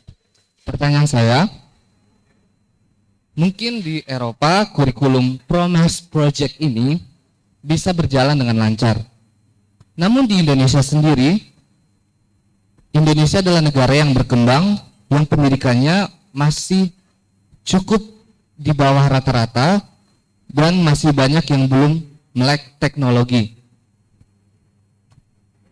Dan jika memang program ini bisa dijalankan, apakah program ini dapat diterapkan secepatnya? Apakah mungkin dalam 5 tahun lagi program ini bisa dilaksanakan? Jika iya, apa metode terbaik yang akan digunakan untuk para pengajar dan murid? Karena terkadang pengajar dan murid tidak mau mencoba karena paradigmanya yang tidak mau terbuka. gitu. Itu aja. Yes. Okay. Thank you. Just thank you. Thank you, sir. Yes. Thank you, sir and Prof. Adina. Okay. It's been only here for what, 2 months from August, yeah? Oh, September, October, 1 month, yeah? Okay. Okay. He comes from Jakarta counseling, so he must have understood the project. And he says that we have different contexts, and we are still developing. We are a big country. We have challenges and opportunities. What would be having had the conclusion? What would be the best way to implement this in our country if it is relevant? I think it could be relevant for every place, for every children, because it's based on, it's universal, and it's based on human being needs. Let's say basic needs, our needs of attachment, of connectedness. So we could build relationships, better relationships, if we are more self-aware and we have better relationship skills and more able of self-regulation. So all this curriculum is universal and could be addressed to the children from all over the world, because it addressed actually the basic human needs. It's not necessary to have some particularly knowledge. You are working with your own resources, with your personal skills and personal potential. This is my question. I don't know. Yes. My answer. I'm sorry. But maybe it's a question too. Yeah. Okay. Can I just address in bahasa Indonesia? Oke, tadi saya sampaikan ke beliau dengan keanekaragaman kita yang mungkin mereka tidak seanekaragam kita, dan saya melihat itu pertanyaanmu Yosua, bagaimana keunikan kita, dan dia mengatakan saya menduga beliau sudah punya gambaran tentang Indonesia dan ternyata belum, karena baru 2 kali ke Indonesia. Itu pun ke tempat yang sama, yaitu ke Yogyakarta, Solo, dan Jakarta. Jadi belum tahu banyak tentang Indonesia. Jadi dia mengatakan, it is very universal. The project, the promise, it covers basic needs. It's all about attachment. It's all about connectedness. So it could be transferable with additional local wisdom, ingredients gitu, ya, gitu. Kamu paham kan? Jadi ini universal tapi tetap harus ada local wisdomnya. Ya, bagaimanapun kan tetap the cultural aspects of course. And that is how kita education kaya di situ ya. Jadi bukan hanya psikologi, bukan hanya counseling, kita education. I just told him that this is what education means because it requires many recipes and psychology, sociology, anthropology. Is that correct? Yes. Ya. Saya tadi ngecek betul nggak kalau pendidikan itu terdiri atas psikologi, sosiologi, anthropologi, and your husband taught sociology. Oh, you do? No, mathematics. Mathematics, okay. Somebody told me that. Okay. Jadi memang perlunya belajar antropologi karena pendidikan ya, bukan hanya psikologi gitu. I forgot to mention that we do have faculty of psychology next door. It's one of the newest one, the youngest one. So We have in our faculty we have a program of psychology, and we combine a program of psychology and program in education and teacher training. Oh, interesting. Jadi tadi saya baru ingat bahwa kita punya fakultas pendidikan psikologi yang namanya pendidikan psikologi. Dan yang paling muda kalau tidak salah, dan beliau mengatakan dalam fakultas ilmu pendidikan mereka punya program studi psikologi. So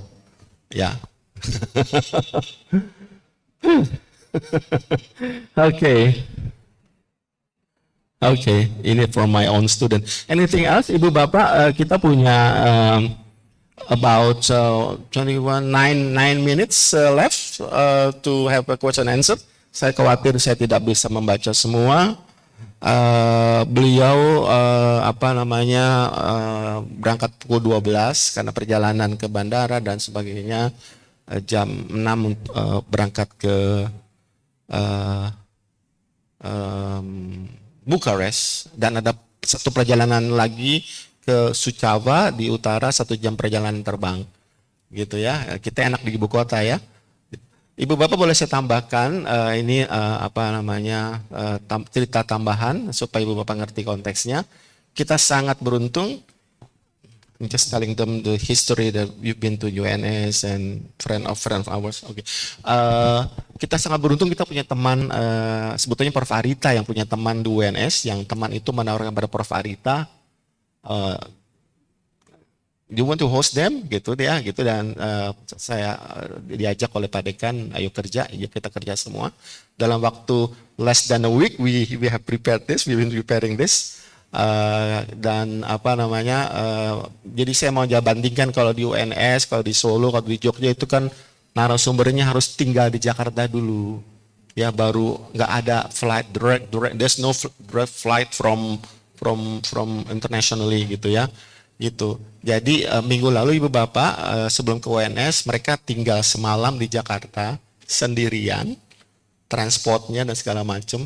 Jadi mereka ini sudah kedua ketiga kali ke Jakarta gitu, dan saya mengajak untuk kita bersahabat sama mereka, kan mereka nggak perlu menginap semalam di kota lain sendirian gitu ya. Kita bisa mudah jemput antar di kota, di ibu kota, di what is ibu kota bahasa Inggrisnya, the capital city of the country, so it's very accessible for international resource persons to be with us. Okay, boleh saya tutup saja kan? Can we? Oh, okay, ibu. Okay, do it fast. Okay, we have Ibu Desi. Okay, bisa Ibu. Ada yang bantu dong untuk mikrofon. Okay. Her name is Daisy and is niece of Uncle Donald. Okay, thank you so much. Most welcome for Prof. Adina and Prof. Tudor. Okay, my question is there differences between children's well-being and adults' well-being? I see in the screen you tell about the children's well-being, but I don't see what the indicator of adults' well-being. And maybe you can share with us about the correlation between cyberbullying, mental health, and the well-being. I still confused to place the mental health and well-being. And the current situation, we have most problems about the cyberbullying. Thank you so much for the answer. Okay. Thank you very much for the question. Related to the children well-being, I've mentioned that there is a lack of research on this topic, that we do not have many studies related to children's well-being. We have models that show us what are the, let's say, ingredients or the components of the well-being or flourishing for the adults, but we do not have exactly for the children. And for the children, we need to have in mind this developmental, continuous, and very peculiar and preeminent developmental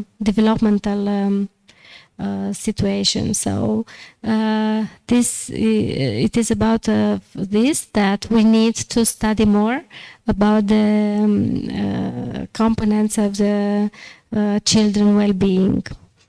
And there is, of course, a correlation between the adult well-being and children well-being, if they are cared of, and if they are growing up in a family with adults experiencing well-being in a positive environment, they will experience well-being themselves as well. And related to your second question about mental health, well-being, and cyberbullying, I think we address, for example, it's just an example, we address in this curriculum promise for promoting mental health at school, we address the problem of bullying and cyberbullying under the topic, under the theme of resilience, under the topic of dealing with psychosocial challenges. So the children could be more aware about what is bullying and what is cyberbullying, what cyberbullying means, what are the impacts of cyberbullying at the personal level and of the social life. And also the teachers need to be more aware and focus on the relationships established between the students in the classroom. So we know that cyberbullying is negative correlated with well-being. Either it's about the aggressor, either it's about the victim. Both of them experience negative state of, or the cyberbullying is negative correlated with well-being. I think there are studies that are showing the correlation between well-being and cyberbullying, but we could prevent, we need to do something to prevent it. And the first step is to raise the awareness about what it means, cyberbullying, and what its impacts are. So thank you. Hope to be on your to be attuned. Thank you. Okay. Thank you, sir. Ma'am. In any situation, in any similar situation, time is always limited, so I have to be firm. But I'm giving opportunity for undergrad student. Okay. Is it possibility that promise will be implemented or developed in countries like Asian and European have different curriculum and culture? Has that been answered, or you want to respond also? Okay. I just can say that it could be a topic of research and could be transferred. I think it could be, but we need to see what the impact is. Because it's universal and maybe need some adjustment or tailoring for some cultural issues. I don't know, but it is universal, so it could be transferred. Yeah, thank you. If Harmelia is here, beliau tadi mengatakan, dan saya sangat senang respon beliau sebagai seorang ilmuwan, bahwa saya tidak bisa menjawabnya, justru itu mesti diteliti. Apakah bisa ditransfer dari satu tempat ke tempat lain? It's a very good answer. Yeah. So question answer is never ending story. Tadi saya terlupa, mohon maaf ya Bu Erifa, you did send me question, but somehow it's not read yet. Ibu Erifa bisa menyebut aja karena saya menemui kesulitan ini nyapatnya, rangkainya. Ibu Erifa mungkin dua yang terakhir ya. Oke. Ibu Erifa bisa teriak aja karena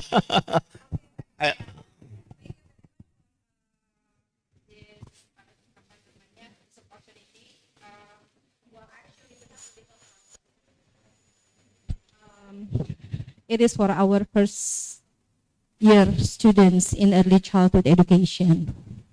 Well, actually, most of them entering our department or joining our early childhood education program for the teacher training mostly is not their first passion. But since this is the second choices for them, so how do we develop their self-esteem to become professional early childhood teacher that can be so they can regulate themselves to finish their study and then they become a professional teacher. Thank you. I understood well. It is about the students who just entered the program, and it's not. Her students are mostly early child education has not been The first choice option of. Yes, I understand. I understand. And maybe you consider that maybe they are disappointed that they are not on their first choice, and this is the second choice, and they are not very engaged. Maybe. So I think it is important to work with them in order to help them to raise their self-awareness and their capacity to establish positive goals for themselves for the future, and to visualize their career in the domain they have just started to study. Because could be also a good path for them, even if it's not the first choice. So I think they need to have hope and to visualize as professional. So this means to be encouraged and monitorized to establish positive goals, personal and academic, and mostly academic goals. And you could help them to establish positive academic goals for themselves in order to develop their skills as professional. This would be an answer. Happened in Romania? Yes, it's happened. It's happened that the students and go to it's the second workable, choice. correctable, repairable. We can help them flourish there. Yes, we can help them flourish wherever they are if we want to do that. Okay. And to be more engaged, very engaged, and to find out meaning, to live meaningful. Yeah. And, Hirmana, can I have what is your strategy to strengthen their awareness? So what is your strategy? I mean, as what are the faculty teacher? What does the lecture do to overcome this awareness, the self-esteem that we need to develop in these students? I think the experiential situation, creating a concrete experience where they could learn about themselves more than in other settings. So I think the best strategy in order to enhance these personal skills is to use and to create experiential situations of learning. So the students experience and then reflect on what they experience and then extract an idea or conceptualize, interpret that experience. This would be. Very much. Thank you. Thank you. It always, as I said, it's always time constraint. I have to stop. Although I have 3 or 4 questions from fellow young college. So why don't we give her a round of applause, tepuk tangan. Kalau kata Kak Rose tuh tepuk tangan yang gemuruh. Boleh sekali lagi tepuk tangan yang gemuruh. Terima kasih. Okay, multumes. Someone said multumes. Okay, multumes. Okay, Ibu Bapak karena karena waktu, tapi they can email you. Yes, sure. Yeah. Okay.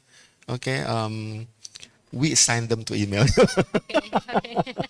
Oke, terima kasih Ibu Bapak. Mohon maaf untuk keterbatasan saya, tapi saya melihat ini sangat potensial untuk ditindaklanjuti.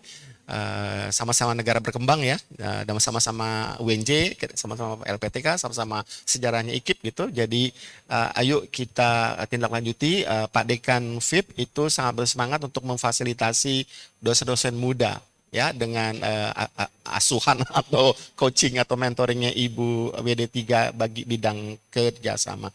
Thank you very much, Profesor Adina.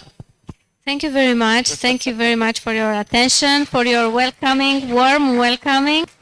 And I wish you all have a great and successful academic year. And also, I wish you all have a great and successful career in teaching, learning, guidance, counseling, whatever in education. Thank you very much. It was an honor to be with you. Thank you.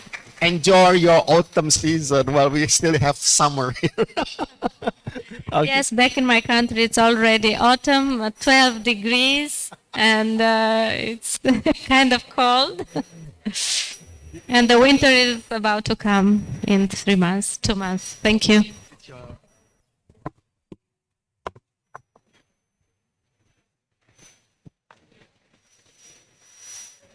Thank you, Professor Aurora Adinda Kolomeski, for such a fruitful discussion. Please remain on the stage as we would like to deliver to you a token appreciation. And to do that, we kindly request the Dean of Faculty of Education, State University of Jakarta, Professor Dr. Fahrul Rozi, to present the souvenir and certificate.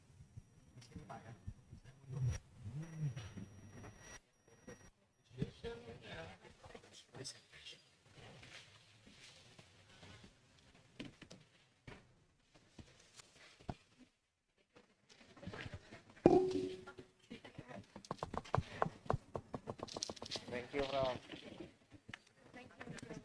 Kasih.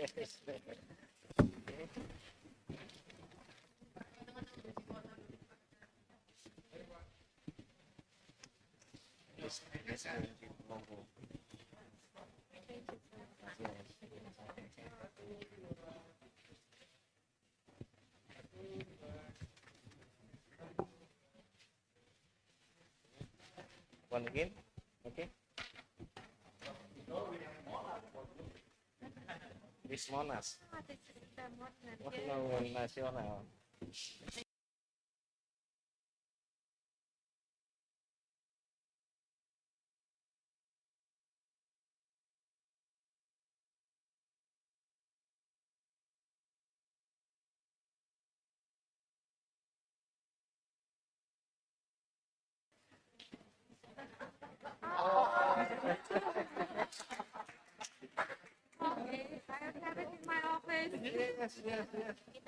Kita punya ya, satu ya. Saya open. Your open. Mana ikut aja. Air ini Pak. Ikut aja. Lagi ikut aja.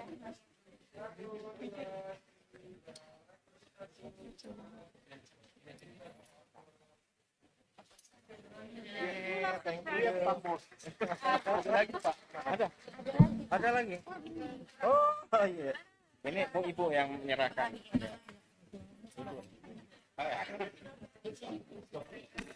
Another Monas.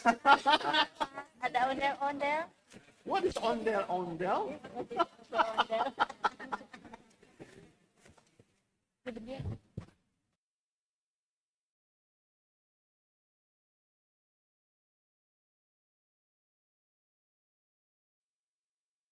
Ini mana yang ini ada dua ya.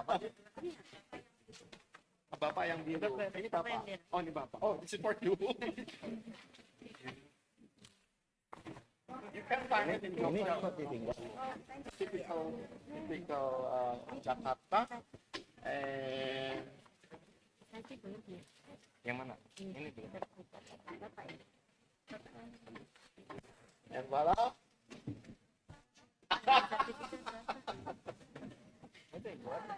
Ini ke siapa? Oh. Ya. Ini yang pertama. Ya.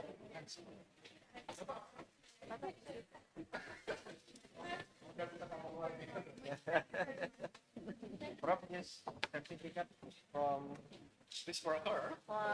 Aurora. Ada nama Bapak? Ada yang tadi mana? Yang punya Bapak? Ya. Oh ya, sudah nggak apa-apa. Sudah Pak R, nggak apa-apa Pak R. Oke. Ada. Oke. For you. Oke, thank you. Terlalu banyak yang dipegangnya, makanya terlalu banyak yang dipegang. Ini dilipat aja nih. Oh, oke. We have the books and the search at the university. Oke. Oh, yes. Oke. Siapa? Siapa pabrikan? Ilmu dari mana? Thank you. Oke. Masih. Baik.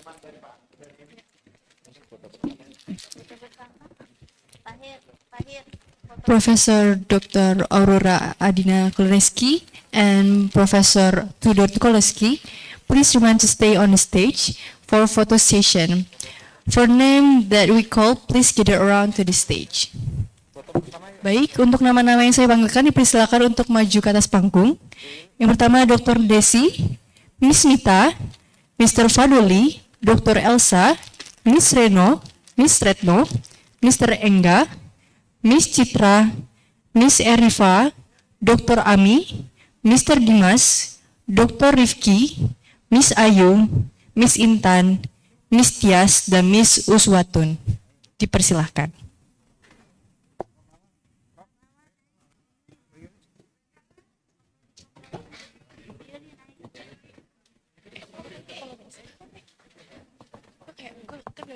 Bacaannya kan gue di otak gue. Yo, nggak apa-apa.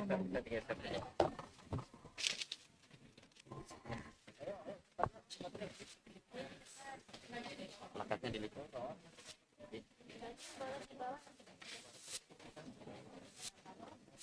Once more, please give a big applause for Professor Aurora Adina Koleski and Mr.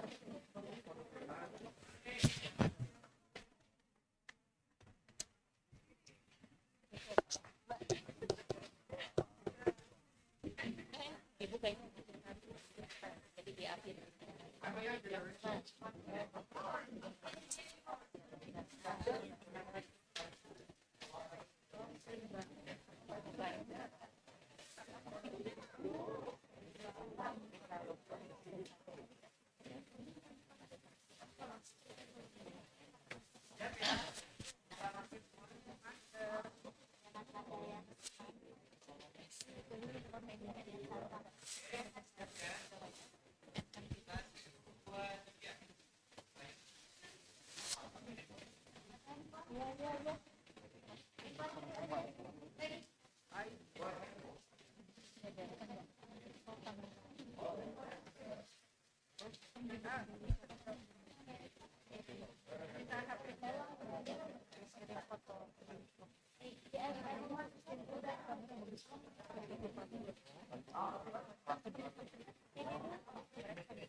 Hitung.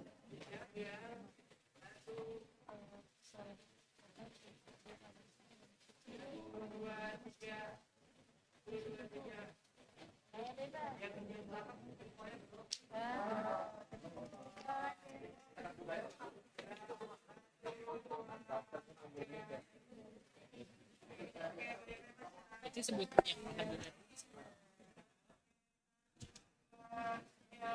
Bisa. Sekarang ya. Thank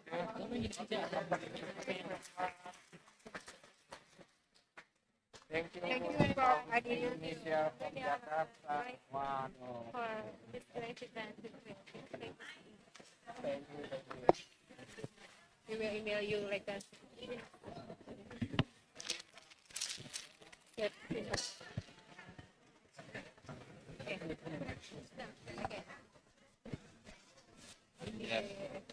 Terima kasih.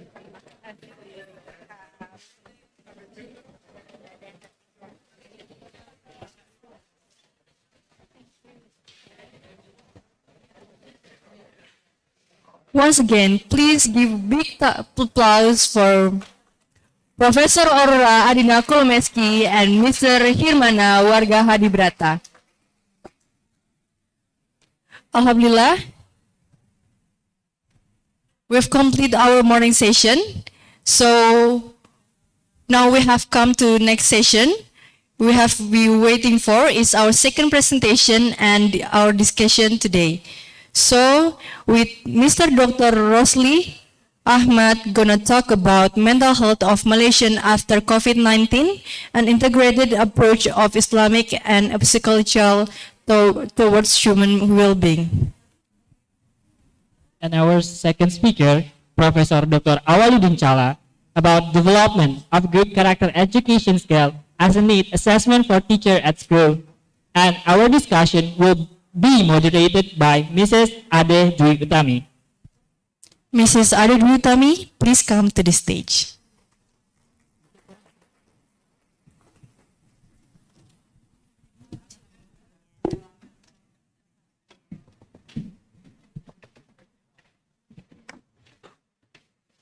Istrinya kemana? Jadi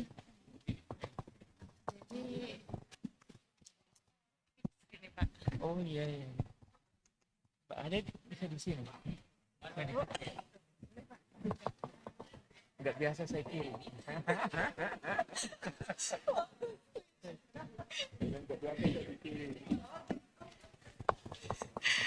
Okay, it is very interesting. We need to switch the position because familiar position for our beloved speaker.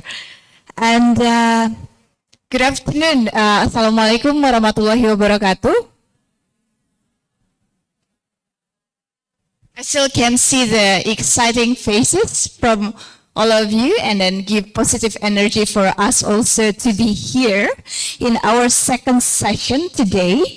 And we're gonna have like hybrid session this afternoon.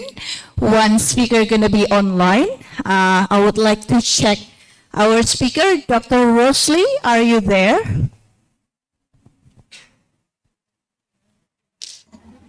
Yes, I'm here. Okay, good to see you online, sir. And, Inshallah, Doctor. Okay, and then our second speaker for this session, Professor Awaludin Chala, already here with us. First of all, please allow me to introduce our speaker for today.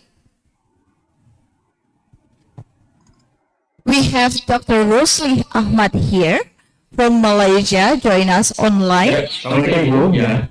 Waalaikumsalam, sudah siap? Dokter, sudah Ya, siap? dah, saya online ya. Settingnya ya? Settingnya ya? Settingnya. Ya. Dah masuk kan? Dah naik kan? Ternyata di Malaysia bisa bocor juga ya. Ya. Oke. Okay, Dr. Rosli, I will introduce you to our audience. Dr. Rosli Ahmad has been working in University Science Islam Malaysia since 2017 until now, and he teaches philosophy and ethics in counseling, workplace counseling and management counseling for undergrad, and testing and measurement in counseling for postgraduate level. He finished the bachelor's degree in University Kebanggaan Malaysia and also the master in University Putra Malaysia and the PhD in University Technology Malaysia. And today we will have Dr. Rosli Ahmad here with us talking about the mental health of Malaysian after COVID-19, an integrated approach of Islamic and psychosocial towards human well-being. Yes, as we know, the pandemic gave us a lot of pressure, so it is, I think, the right time after the pandemic we talk about our well-being. And then we have also our second speaker for this session, Professor Dr. Awaludin Chala, that gonna deliver development of strengthening skill for character education as a need assessment for teachers at school. It is also interesting topic talking about character education, because we are in education not only build the cognitive or intellectual but also characters here. And I would like also introduce our second speaker, Professor Awaluddin Jalla. Very senior, I can say. He finished the undergrad in State University of Makassar, and then back to 1978, sir, and until 1983. I wasn't born yet. And then the master degree in State University of Jakarta, and then the doctoral degree in Universitas Indonesia. And he's very productive doing research and being speakers, and some of the latest session he has is in development instrument for teacher competence, guidance and counseling. And he also doing scientific publication, for example, an analysis of critical education study on independent learning campus policy. And other example is the development of thinking skill, creative thinking skill for discovery learning. So those are our two amazing speakers for this session, and I would like to let our beloved speakers know we have 1 hour and a half, so each speaker gonna have 30 minutes to talk. 30 minutes, sir? Yes, Dr. Rosalie, you're gonna have 30 minutes as well to present, and then we can continue with question and answer session.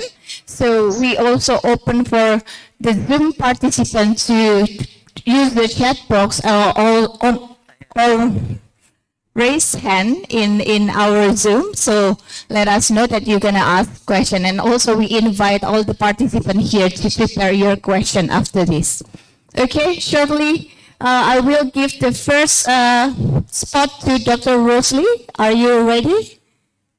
Yes, inshallah, I am ready here. Thank you. Okay, thank you. The time is yours. Okay. Okay, thank you. Alhamdulillah, syukron jazilan to the moderator. And I also want to great an honor to University Negeri Jakarta would like to invite me, especially today Professor Dr. Komarudin, the Director of University Negeri Jakarta, and also the Dean of Faculty of Education, Professor Dr. Fakul Razi, and also my beloved audience who are maybe in S1 and S2 di sana, di Indonesia. Apa kabar?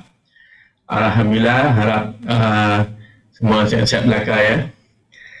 Okay, Alhamdulillah, my topic actually my interest of study is in psychometric, and also my past expertise in prevention sexuality, in sexuality.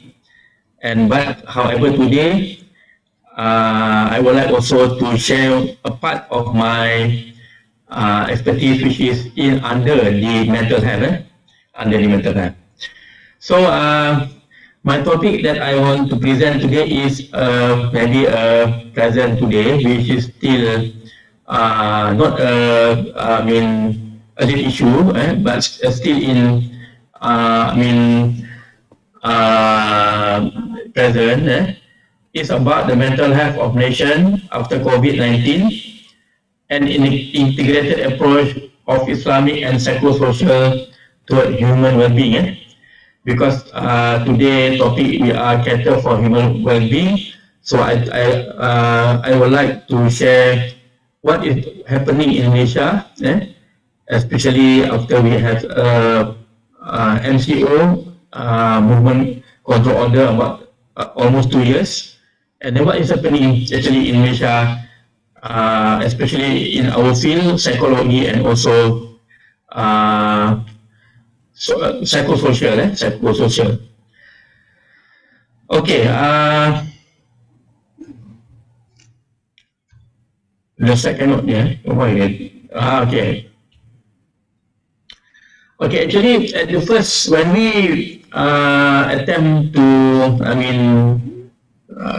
get this situation, actually, I believe that everybody was shocked because of the pandemic. Is it really a reality or just a imagination or fantasy? If I'm not mistaken, the pandemic happened since too early or at the late of October and November 2019 and early 2020. And during that time, everybody was noticed that the diseases just only a flu like the others, like bird flu, H1N1, and other common flu like fever and so on, high fever. However, after some period, the fever is a reality to us that we need to accept in our situation and our life. Even though today in Malaysia we still need to use what we call the mask. Even though our government now has eliminated the procedures, but as a human being, we still need to use this mask in our daily life. So, of course, it gives impact to everybody. And I want to share about what is happening in Malaysia. It impacts the whole society of Malaysian people here. Even though, in fact, in this current today, every group will impact of this. In Malaysia, the government has looked at when we look at the people, they put into 3 levels. First level is T20, second level is M40, and the third level is B40. And yet the people who are in the class of B40 is really affected by this economic downturn. As everybody can know, all our expenses is going high. The people are jobless, and yet many people are now not working, even though their sales or they're working using online sales, but the salary is not sufficient enough to support their self, even though, and also their family. So on that consequences, it really affect their mental health or stress in their life. And according to LPPKN, it results in these 2 years after MCO or the MCO or PKP in Malaysia, most of the B40 people and M40 people are affected or getting the illness such as stress, depression, difficulty controlling anger, insomnia, stroke, and the big one is heart attack. Stroke and heart attack. Stroke and heart attack is the big one of many for the people here. So in a survey done by a researcher in Malaysia, in this currently, they stated that 48% and 45% of respondents reported high level of anxiety and depression, respectively. And in the 2 years ago, in 2020, 40% of callers between January and July expressed want to suicide, compared to 2019, which is only 34%. And I believe that in these 2 years, the numbers should increase, because we don't know, maybe in the next year our economy how it's about. So if going, parallel with the economic development or the economic progress. So this is how I can tell you, and the effect of this COVID-19 in Indonesia. What is happening now? The T20 now is going to M40. I think about 20%, and from M40 is going down to B40. It's going to B40, and the population of this category of B40 is more larger.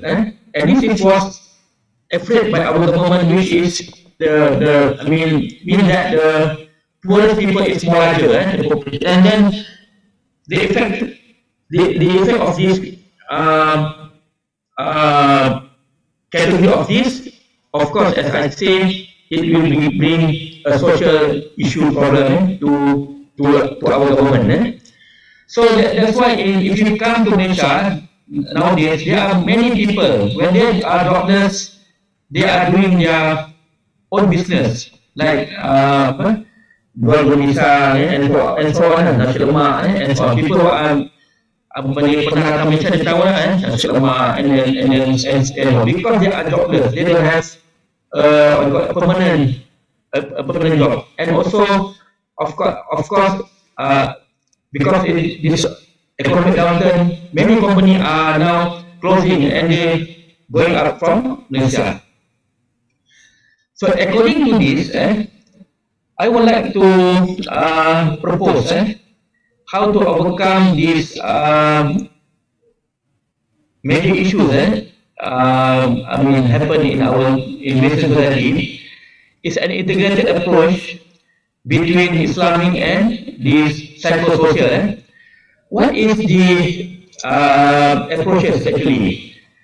According to Islam, it is based on Imam Al-Ghazali that emphasizes the psychology should contain the wise way, good advice, and good discussion. This approach emphasizes the development of spirit, our inner self, revitalizing the mind, purifying the heart, and balancing the passions. Therefore, integrated of Islamic and psychosocial approach are the best healing practices for human well-being. Okay, so as I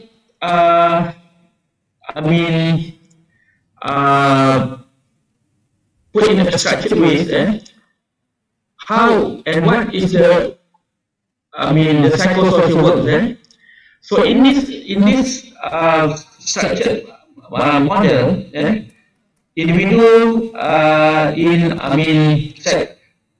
having the problem in psychosocial having this suicide attempt, mental disorder, they are going to have this drug abuse, they give up, they self-isolation and lack of social support.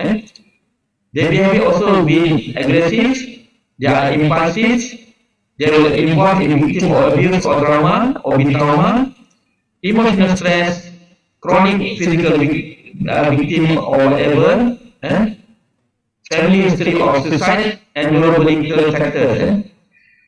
And yet the social factor is stigma with the stigma in himself, barrier to access healthcare, particularly mental health and substance abuse, certain cultural and religious beliefs, they are not, they have the difficulties, and they also been exposed to suicide behavior, including through the media and the influence of others who have died by suicide. And also the cause and effect, this happen also is according to the situation, which there are unemployment and no money, no social friend, easy access to death, a local social group that has infection, influence, and also stressful in life event. So this all thing is the factor that contributing to the social and psychological effect from the COVID-19. So how about to protect them accordingly to psychology and psychosocial? We believe that if you are counseling student or counseling lecturer, we also know that some of the protective factor is come from our strong relationship, which come from family and community support. Skill in problem solving is very important. Conflict resolution and non-violent dispute resolution. Either personal, social, cultural, and religious beliefs also can prevent suicide and support self-preservation. Limited access to suicide method and find hard and easy access to quality care for mental and physical illness. This is about the quality. When we deal with this suicide, we need a quality care from family or our support group. So, according to WHO, based on a combination of internal factor and external factor that influence the client can change to the full recovery pace. Internal factor refer to personal factors such as coping skill and patient spirituality. They need to be helped by professional groups such as counselor and psychiatrists to restore psychological and emotional stability for a better direction. Whereby the role of from the government and also the private sector and NGO also are important to deal with the economic recovery, which is very important. Very important to make sure that our nation is stable and so on. So I believe that only the good of socio-economic stability will help to recover the patient more faster than before, because according to many studies show that people are got unstable of mind and emotion and difficulty in life is because of the economic. So, but even though it's not our job or our role to tackle it, but at least we know that the government should do something about this. So this holistic intervention approach can build the patient confidence and hope to get better human well-being in life. So I draw the line. How to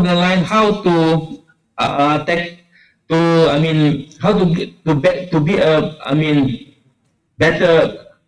better life or better human being in the future. Firstly, how they should do is they need to have to get support by the mental treatment, like counselor and so on. These people also need to improve their coping skill. They also need to increase their inner self, like spirituality and so on, like in Islam accordingly. And they need to get support from professional group, and then also need to have the continuous treatment, like such as 24 hours hotline psychological support. And also the role of government to make sure to eliminate the poverty in the society, and also to make sure the social problem should be reduced. And by doing this model, I believe that they can have a new hope, which is mean that they deserve a better life in the future. So what happened, and why, and what is the counseling role to make sure that these people we can assist and help them?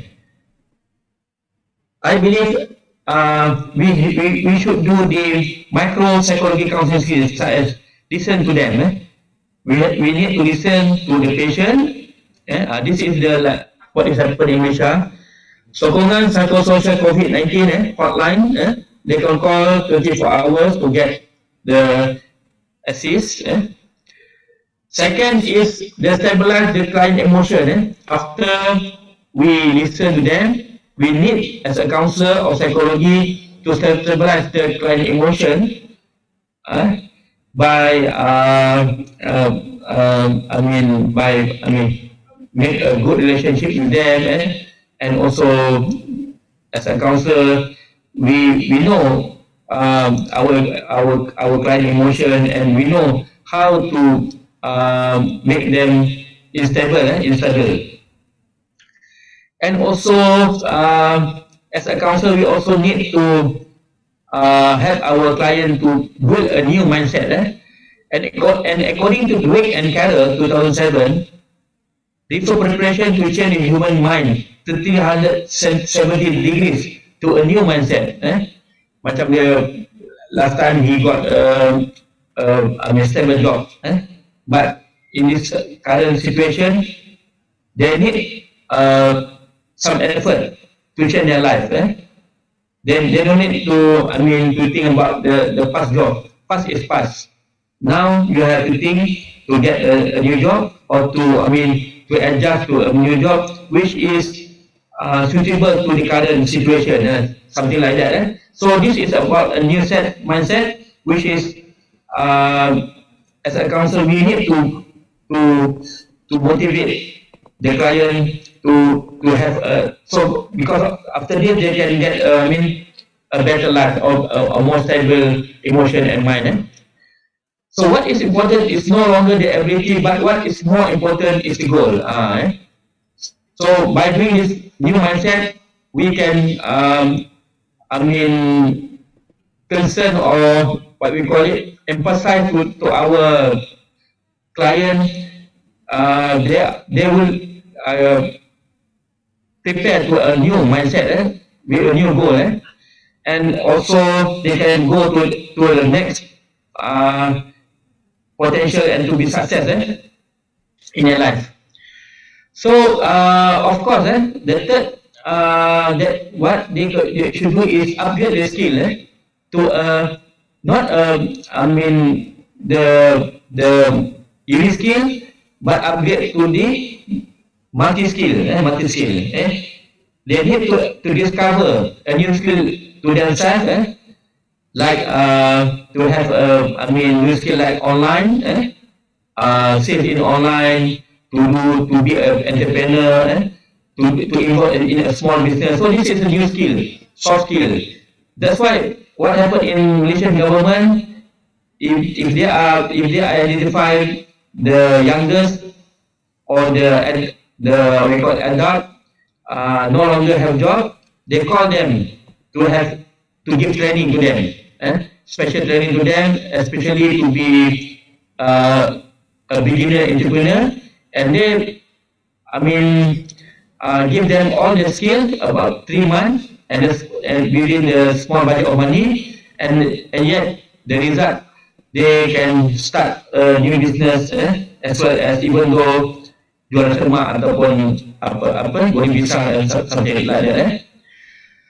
So this is the psychosocial, as I said to you, the skill of psychosocial. And how about the Islamic approach?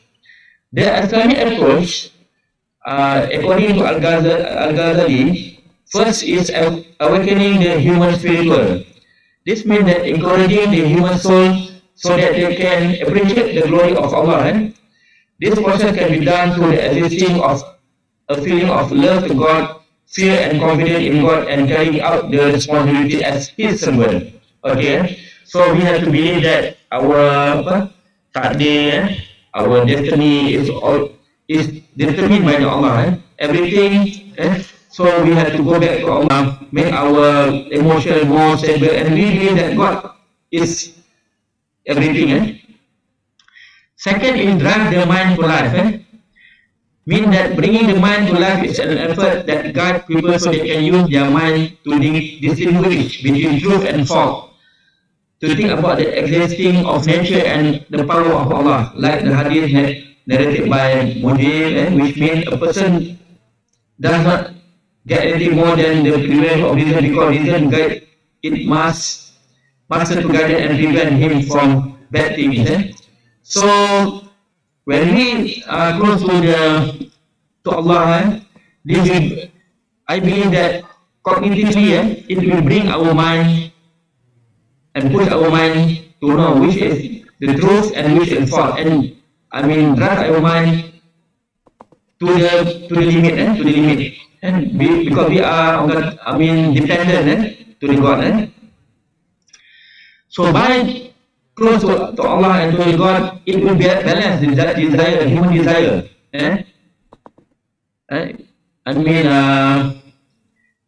This means that only through worship and knowledge and can control human passions. So clients are encouraged to carry out practices such as praying, zikr, reading the Quran, and so on. So balance the desire.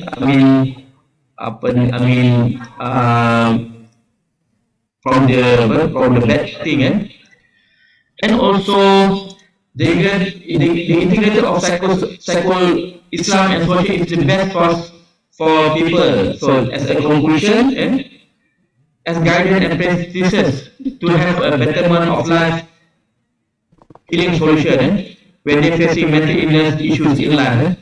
Because we have to go back to Islam, because Islam is the best practices in human life. This is also the best for Muslim and non-Muslim. This approach is reward from Allah to human life for the sake in this world and the hereafter. Therefore, human life is make people calmer, and the goal is clear because the teaching of Islam lead people to the truth, al-haq, and also internal victory, al-falah, and avoiding people from the loss, al-husran, in human life. So much as well. Thank you everybody for listening to my short speech, and inshallah I will go back to the moderator if they got anything to ask.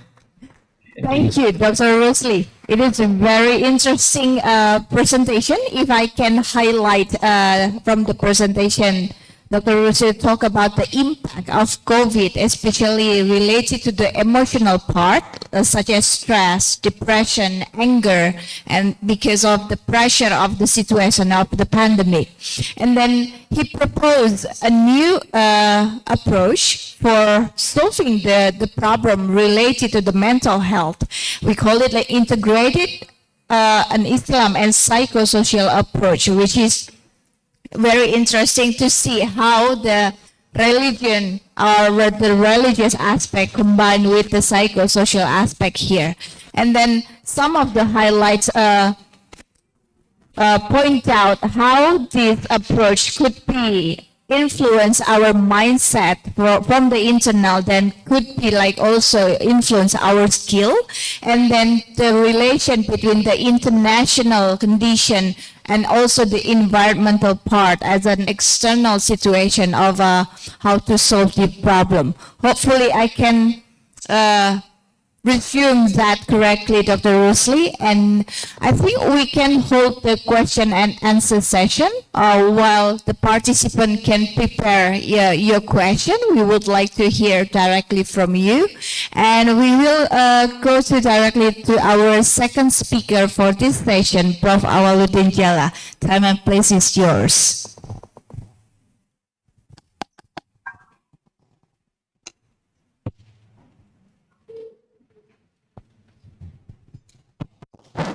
Bismillahirrahmanirrahim. Thank you. Ladies and gentlemen, I appreciate in this seminar because today we will discuss about well-being. This is focus discussing about well-being. Thank you, Dr. Rosalie, already explained about one factor about well-being in after COVID-19. Maaf, suaranya tak dengar kan? Suara dia. Hello, Dr. Rosalie. Okay, thank you very much. Okay. This afternoon, I will explain about one thing about a character factor. This is the, I think, the subsystem about well-being. And this is theme about the strengthening skill for character education. In Indonesia, maybe we call that penguatan pendidikan karakter. Yes. Development of strengthening skill for character education is a made assessment for teachers at school. I mean the teacher in pendidikan dan counseling. I think very important about this topic because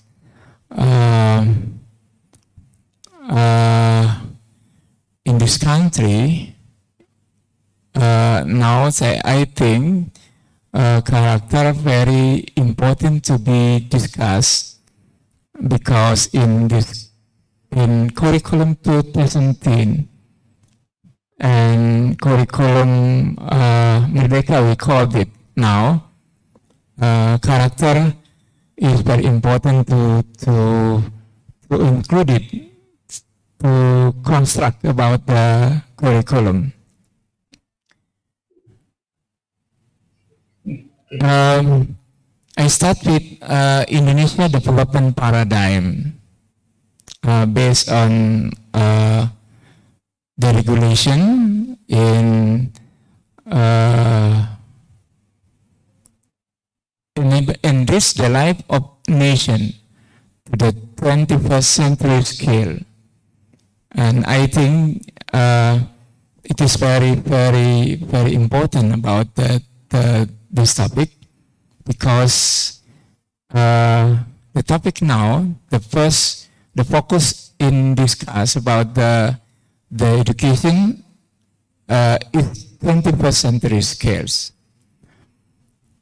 There are three factors related to 21st century skills. First, character. The second, competencies. And the third, literacy.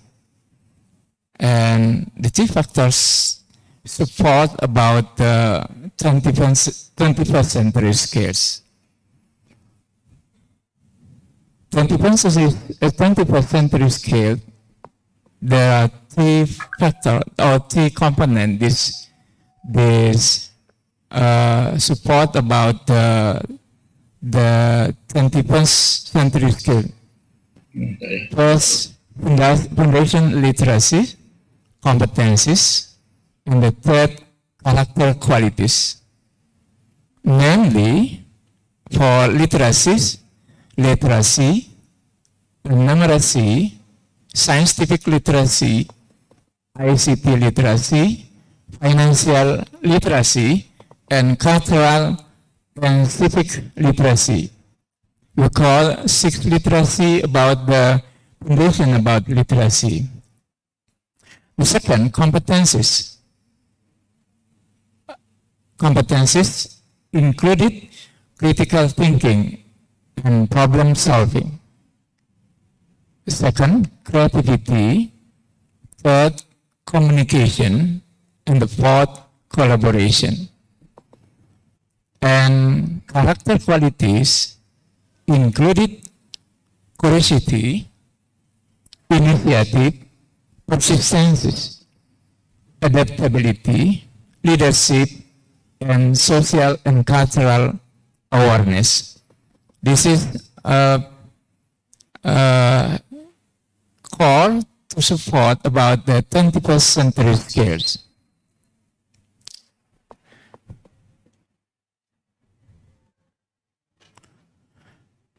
If we talk about character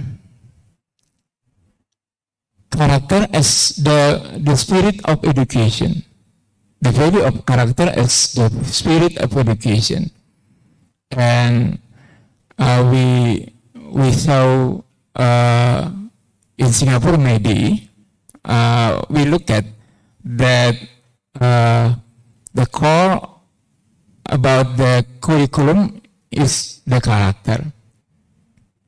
The value character as the field of education included do health, sport, we call that olah hati, do health, olah hati, sport, olahraga, think, olah pikir, and do the initiative. And then we describe 18 components about the character.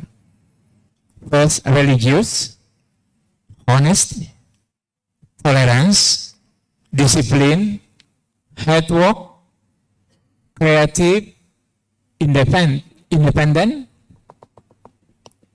I mean kemandirian, independent, democratic, curiosity, spirit, nationality, love the homeland, cinta tanah air, love the homeland, value, performance, friendly, love fish, like to read, environmental care, social care, responsibility. And this is 18 character values described from do head, sport, think, do the initiative. And then a presidential decree number 87 2017 about strengthening character education or penguatan pendidikan karakter. We have 5 values. First, religious. Second, nationalist. Third, independent. Fourth, mutual cooperation. And 5, integrity. This is 5 core about character related presidential decree number 87. And then if we look at the curriculum 2013, we have one component about the character. Character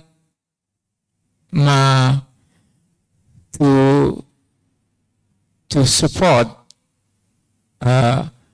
every subject in this curriculum. We have another factor, a component about the curriculum. Possibility to learn and innovate, critical thinking and problem solving, creativity, innovation, communication and collaboration. Another factor, digital literacy, information literacy, media literacy, and technological literacy.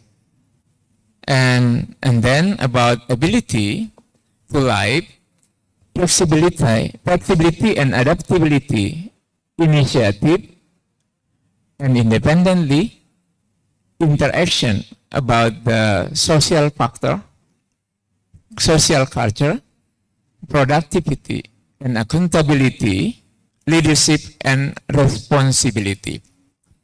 This is component in framework development curriculum 2013. And then one factor important in this construct curriculum 2003 is character. Therefore, character is very important to education, to make human ability to skill for 21st year. And now, we know that about Pancasila student profile, or we call profil pelajar Pancasila.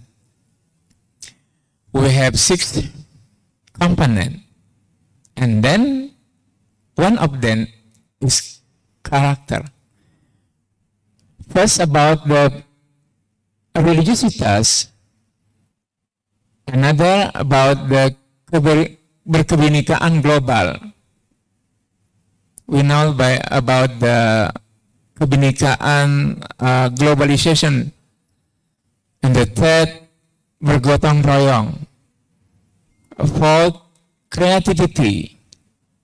And the 5, bernaral kritis.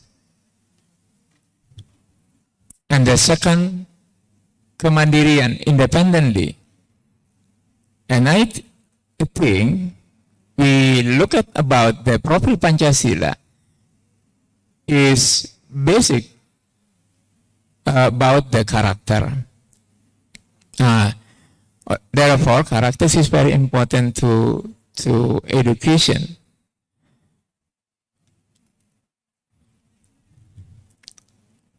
If we talk about the character, I think we have to explain about the moral, because the moral supporting about the character. The moral aspect of the individual does not stand alone, but is influenced by many factors. I think the moral as the support about from culture, from individual factor.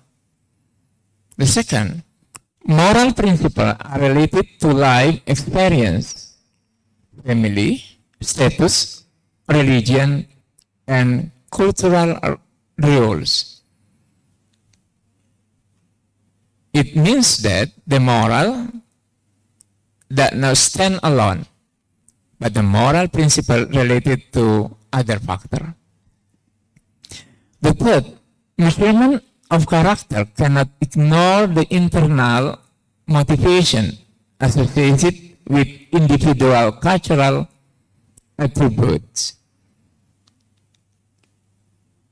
The fourth, developed instruments for strengthening character education that consider cultural aspect.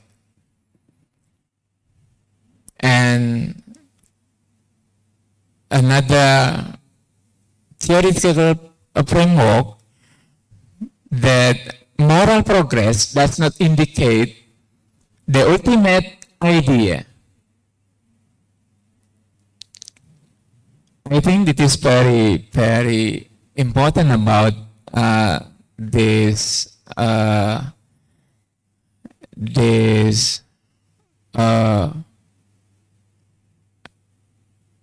concept, but that individual moral progress is best understood as development. Individual moral progress is best understood as development. Licona is one of the developers who colored various other concepts. Licona has divided character, forming components into 3 aspects, namely moral knowing, moral feeling, and moral action. And this research we use as dimension or indicators to construct about instrument character. The methodology, I will explain about the development flow to construct to develop about instrument. First, identified to construct instrument, and there is another factor or describe about the activities, and then output is final instrument. Then methodology about the respondent, we get import 2,468 students as respondents from high school at DKI Jakarta and West Sumatra, or I mean Padang, Kota Padang. Why we use two city? Because they are different, and I think the Jakarta is big city in Indonesia, and Padang as one city, and they have uniquely about the culture. Therefore, we use two activities about to get respondent to make development instrument. Result: 45 items, and we use statistically to analysis about the validity, and finally we get 21st items, and this is instrument about the character. The result of analysis, as many as 21st item that meet the criteria of validity with coefficient 0.13. And the reliability of Cromba alpha is 0.816. And the final result of the analysis obtained as many as 21st item of character strengthening scale. And this is instrument and we can use as a need assessment a teacher in school. Okay, the conclusion. First, measurement of aspects of character as the core of education is very important. Measurement of aspects of character as the core of education is very important. The second, validity and reliability instrument is needed and fulfills the requirement for instrument development. The third, the scale instrument for strengthening good character education is needed to provide an overview of the moral aspect of student. And the fourth, good character strengthening scale instrument can be used as a need assessment instrument for teachers, and especially guidance and counseling teachers, to obtain data on guidance and counseling services at school. Okay, I think that is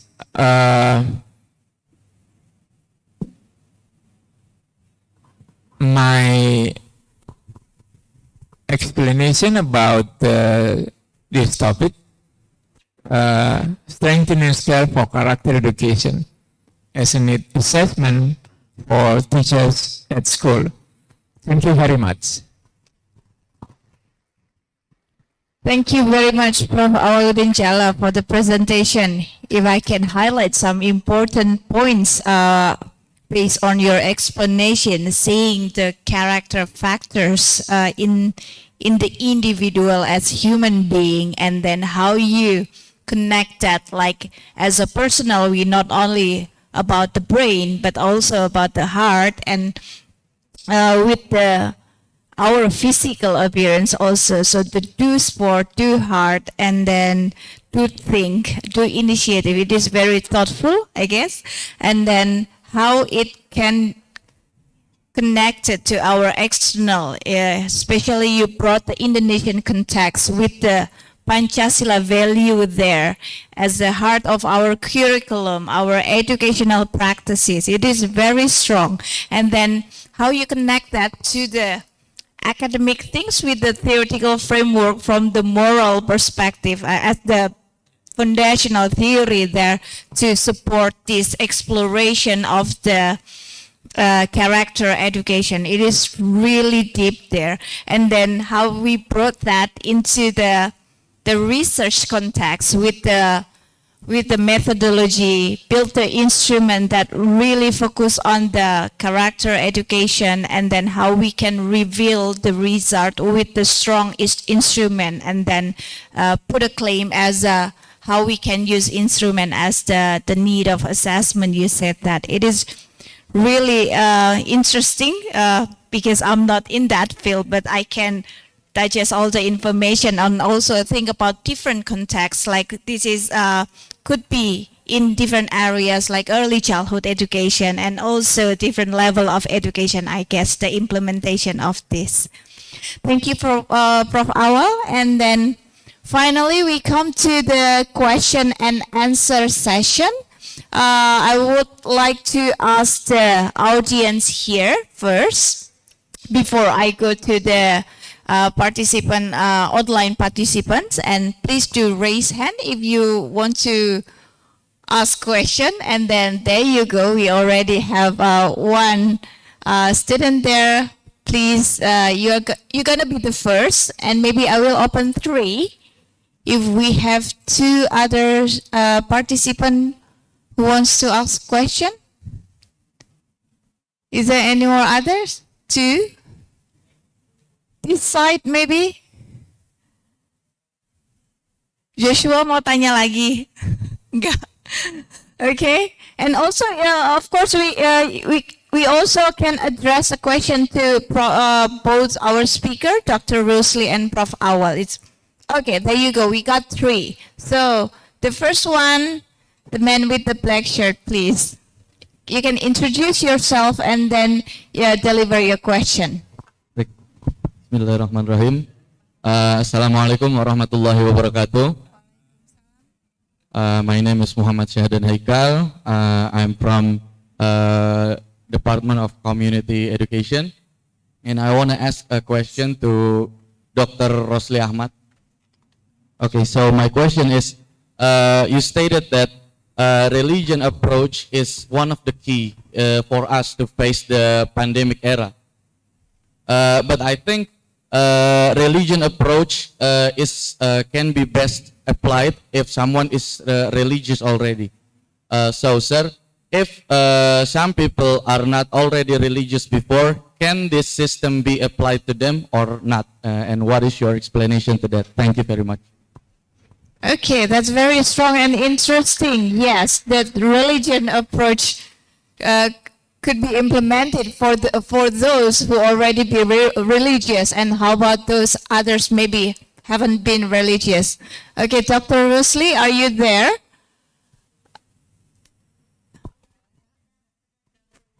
Oh, okay, he's out at the moment, but I will resume your question. Haikal tadi ya.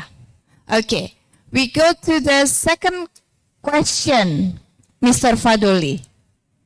Wah, terkenal nih. Thank you very much, Bung. Good morning, everyone. I'm blessed to be here. A lot of great people here. And thank you very much for the opportunity. So, in the era of automation requires not just only the mastery of technologies, but also the human literacy, such as social, then emotional, and cognitive abilities, right? To nurture the young generation's well-being, to fill the gap that to fill the gap that no sophisticated robot can do. Yeah, but my question is just simple, Pak. How would you describe your well-being? That's it. Thank you, Pak.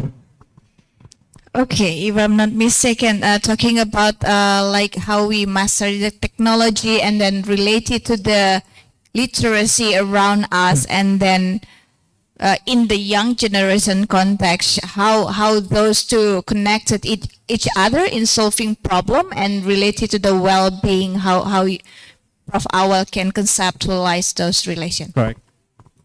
That's tough. Thank you, Bung. Thank you, bro. Yeah, thank you very much. Your question. Now we live in digital aspect.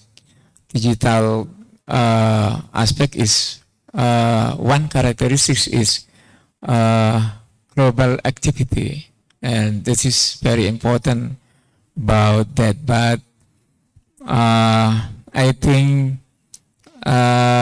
this is very important to human aspect in this activity. Therefore, in education, in activity in education, the first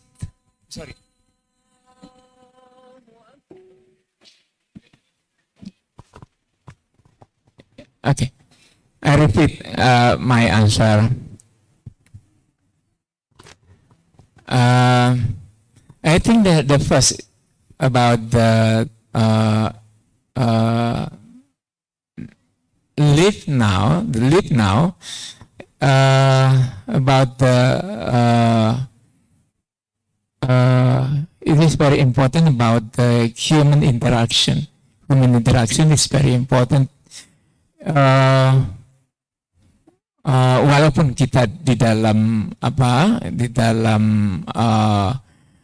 hidup di dalam globalisasi ini, tapi very important about human interaction, because the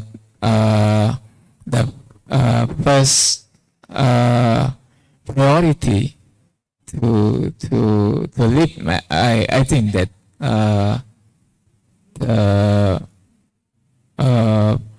for their live or their human interaction, I think very important. Yeah, thank you. Okay, it's the key is the digitalize, and then how we use that in terms of the human interaction. I think it can answer your question. Thank you. And then we go to the last one for this term, and then please.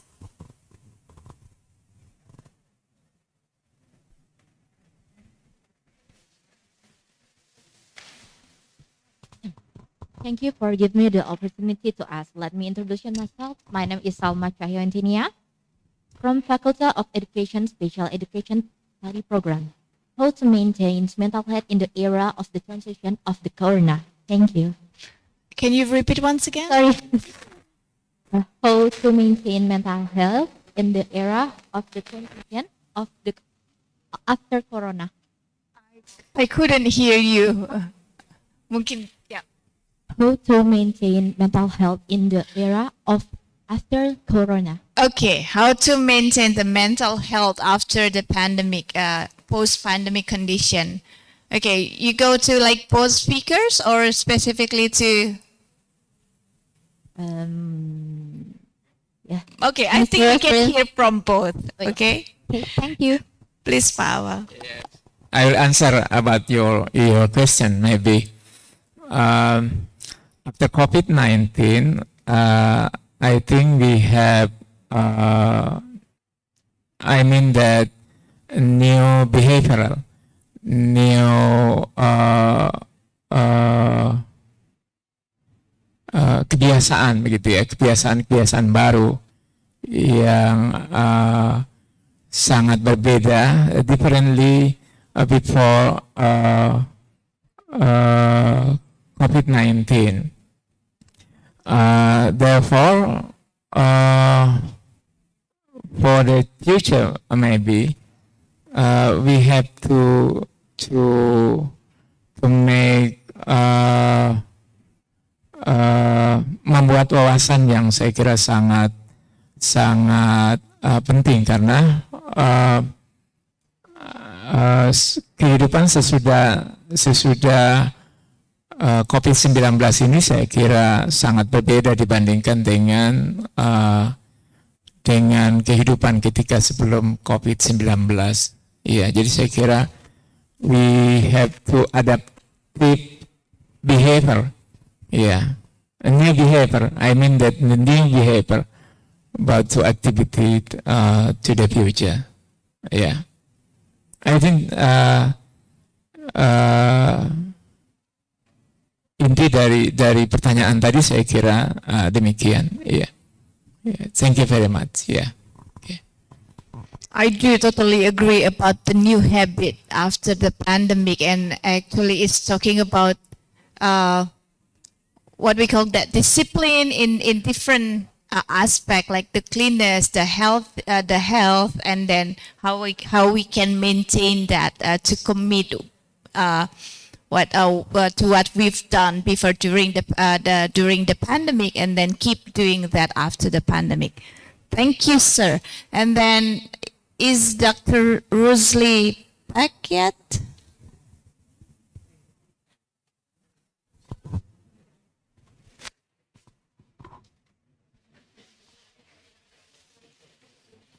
Not yet. So then we can open the second session for Q&A.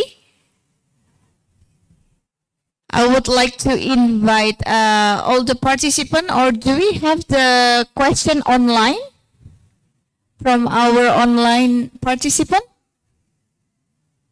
Could you please, maybe one of the person in charge there help me to read it?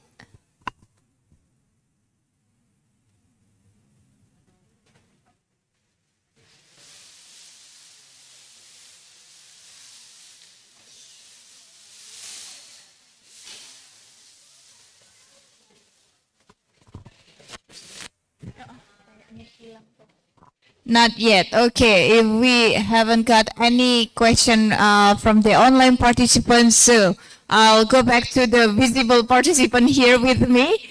Please do raise your hand to ask more question.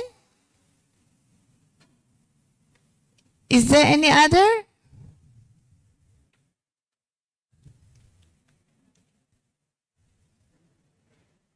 No? Actually, I have one question from me to Pak Awal here, because talking about the moral theory, I'm interested into like dig more, because there are also different perspective how about like the moral development, especially talking about the biological or developmental perspective on moral development, and also the socio-cultural, we can say it's about like more to the environment things on building the moral development. So what do you think, and which your position based on those theory? Yeah. In this set, we have the theory of moral from Licona. Yeah, and they have 3 dimensions: moral knowing, moral feeling, and moral action. And I think we have another theory about the moral, but in this case, we have Likona as a game theory to support, to construct this instrument, because I think Likona in this theory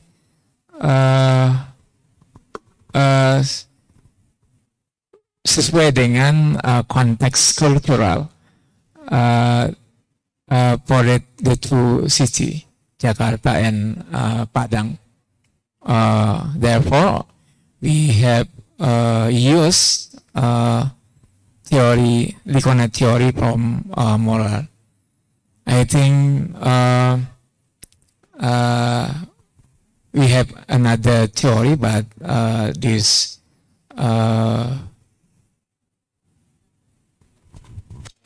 research, we have a Likona theory for the moral. Yes. And related to moral, by conceptualisasi this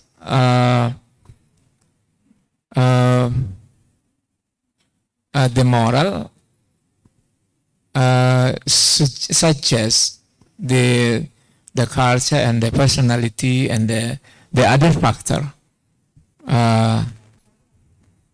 not indicate one factor to support it. Therefore, we have this theory to construct about my instrument to take respondent. Yes. I think. Yeah, thank you, sir. So it is very clear looking at more general things rather than the individual part. And then you said the Likuna you use for the grand theory in your study and exploration. Okay, so I would like to open the last opportunity from the participant to ask question. Do you have any other question for I think Pak Awal, because we couldn't find Dr. Rusli in the Zoom world. Okay. Oh, yeah, there you go. Usually before we close, they're going to be the last person to ask question. Come on, please, for the lady with the red shirt.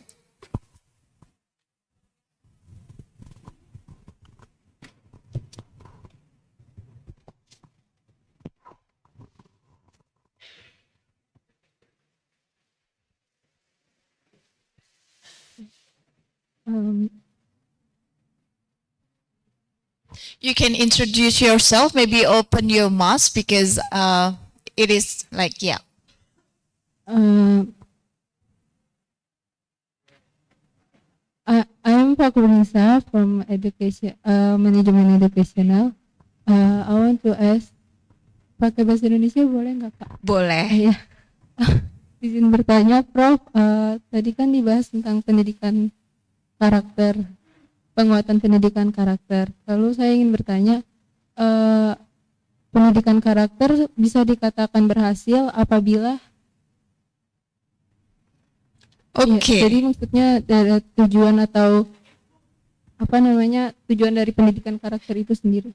Okay, so what is the key or the signal or the indicator for the successful character education? Yeah. Okay. Yes. Thank you. It is your very important your question. The key words about your question might be that is change behavior. This is a change behavior, ada perubahan perilaku begitu ya, change behavior pada seseorang. Iya, yang saya kira tadi ada exchange factor about the component character, religiositas, kemandirian, and so on. Oleh karena itu menjadi indikasi dari diri seseorang, apakah dia punya kemandirian begitu ya, apakah sudah punya religiositas yang tinggi. Itu adalah merupakan tujuan pendidikan karakter. Jadi saya kira tertanamnya 18 karakter, all 5 component in di Perpres 87. Ataukah di dalam konteks belajar Pancasila ada 6 komponen tadi itu sudah tercover. Ya, itu adalah merupakan tujuan daripada pendidikan karakter. Ya, saya kira itu pertanyaannya, dan saya kira sangat sekali lagi sangat penting kita sampaikan bahwa karakter di dalam struktur kurikulum adalah merupakan core atau inti daripada pengembangan konstruk kurikulum dari tahun ke tahun atau dari setiap perubahan kurikulum. Itu intinya adalah pakar karakter. Iya, saya kira itu Bu Ami. Thank you very much. Yeah. Okay, so the character education is succeed if there are changes of behavior or new behavior is formed after the process. I think that's the sentence you're looking for. Thank you. And welcome back, Dr. Rosalie. We've been looking for you because we have a question for you. Ya. Minta maaf ya. Ada miscommunication antara kita. That's okay, Dr. Rosalie. And we have one of the participants named Hekal delivered a question for you. So you're talking about the religion approach, the religiosity. And then the question is it only applicable for, no, we can say the religion approach is for those who are already religious, he said. How about those people, maybe like not that religious, or there's no maybe spiritual aspect in themselves? Is it like your approach could be implemented for those contexts, for the people who maybe doesn't have religion, or I don't know, the religiosity hasn't been developed? Okay. So, just want to make sure. Okay. Thank you for the question from moderator and also from the audience. So, I just want to clarify. Are you talking about the Muslim, or Islam, or the other religion? I need to double check. Sure. Muslim. He said Muslim. Okay, so I repeat the question. Is it applicable for Muslims who are at the highest level of religious practice, or those who are at the moderate or at the lowest part of religious practice, right? Yeah. So to me, we need to back to saya campur dalam bahasa Melayu supaya nampak lebih jelas jawapannya. Boleh. We need to back to the asal usul to our origin who has been created for us as a human being in this world. So if we really know, and we notice and we are aware that must be something who make us in this world, create us in this world. So and then regarding for the either you are a good Muslim or just a moderate or so on, I believe that when we go back to the religion or religious, we should feel or felt, kita mesti merasai itu deep in our soul, yang kita, that mean that yang kita lakukan, that mean that we practice or we are really sincere and honest to our creator, kepada Tuhan kita lah, sampai macam tu lah, go deep inside our soul, our heart and our soul lah, maksudnya jiwa kita lah. Kalau betul-betul kita ikhlas, insyaAllah kita boleh healing. The healing process will be more faster lah than before, kan. Maksudnya if you are, macam kita, kalau kita tak practice benda tu, we cannot feel, kan. Tapi kalau kita betul-betul sincere, practice it until deep to our soul, baru kita tahu that the importance of religious is very very significant to us, kan.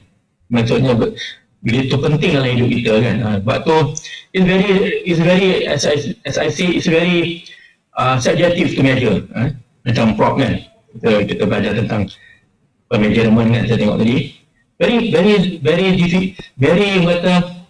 subjective to measure, because everybody also is different. Maksudnya orang individu A is different to individu B. The measure religious to individu B and C also religious, because it's between the individual to the God lah, kan, the path to the God lah. Kalau dia rasa dia tu, sebab tu dia practice lah, dia practice tentang how they cope their problem during when they having difficulties lah, atau problem regarding related to their mental health lah, kan, mental health lah, kan, itulah. So keep going, keep also doing the coping skill, keep doing the the other factor, but please embed it, the religious factor atau aspect in our life, because I believe if you can try to put 30% or 50% a part of including doa pun kita dengan Tuhan kita, kan, kita bermusuh, so kita akan lebih dapat dapat ini we call it keredoan lah, keredoan Allah Ta'ala terhadap apa yang kita buat. Itulah, itu jawapan saya lah to the audience. So if we can conclude that means applicable for those as well, right? Mm-hmm. Okay. Haikal, you got it? Great. Thank you. So I think your answer, Dr. Rusli, closed this session.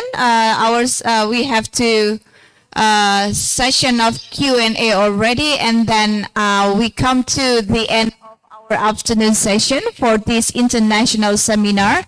I would like to thank to all the participants who stayed and participate to this session, and also the special thanks goes to our beloved speakers, Dr. Rusli and also Prof. Awaludin Challa here. Again, thank you, and I will close with Assalamualaikum warahmatullahi wabarakatuh. Waalaikumsalam warahmatullahi wabarakatuh.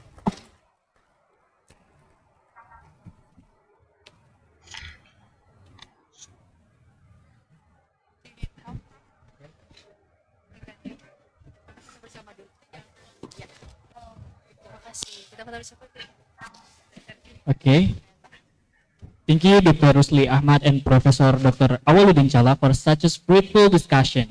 Please remain on the stage as we would like to deliver to you a token appreciation. The first one untuk Dr. Rusli Ahmad, who will given a certificate symbolis via Zoom.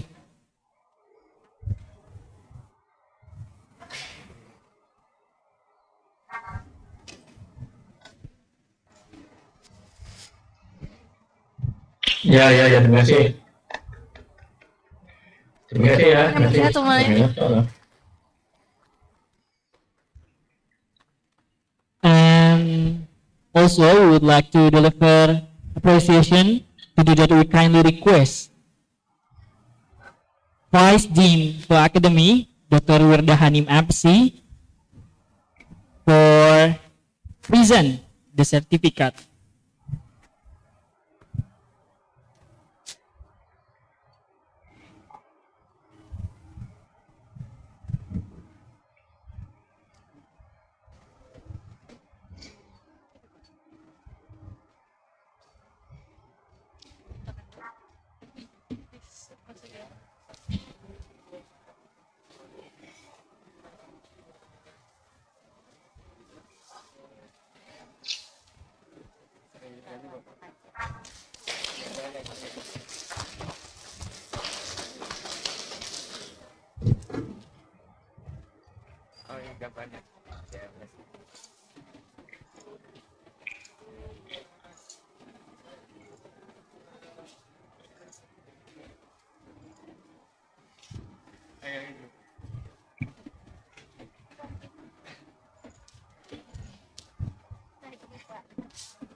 Once again, we'd like to say thank you to Dr. Rosli Ahmad, Professor Dr. Awaludin Jalla, and Mrs. Adewi Utami.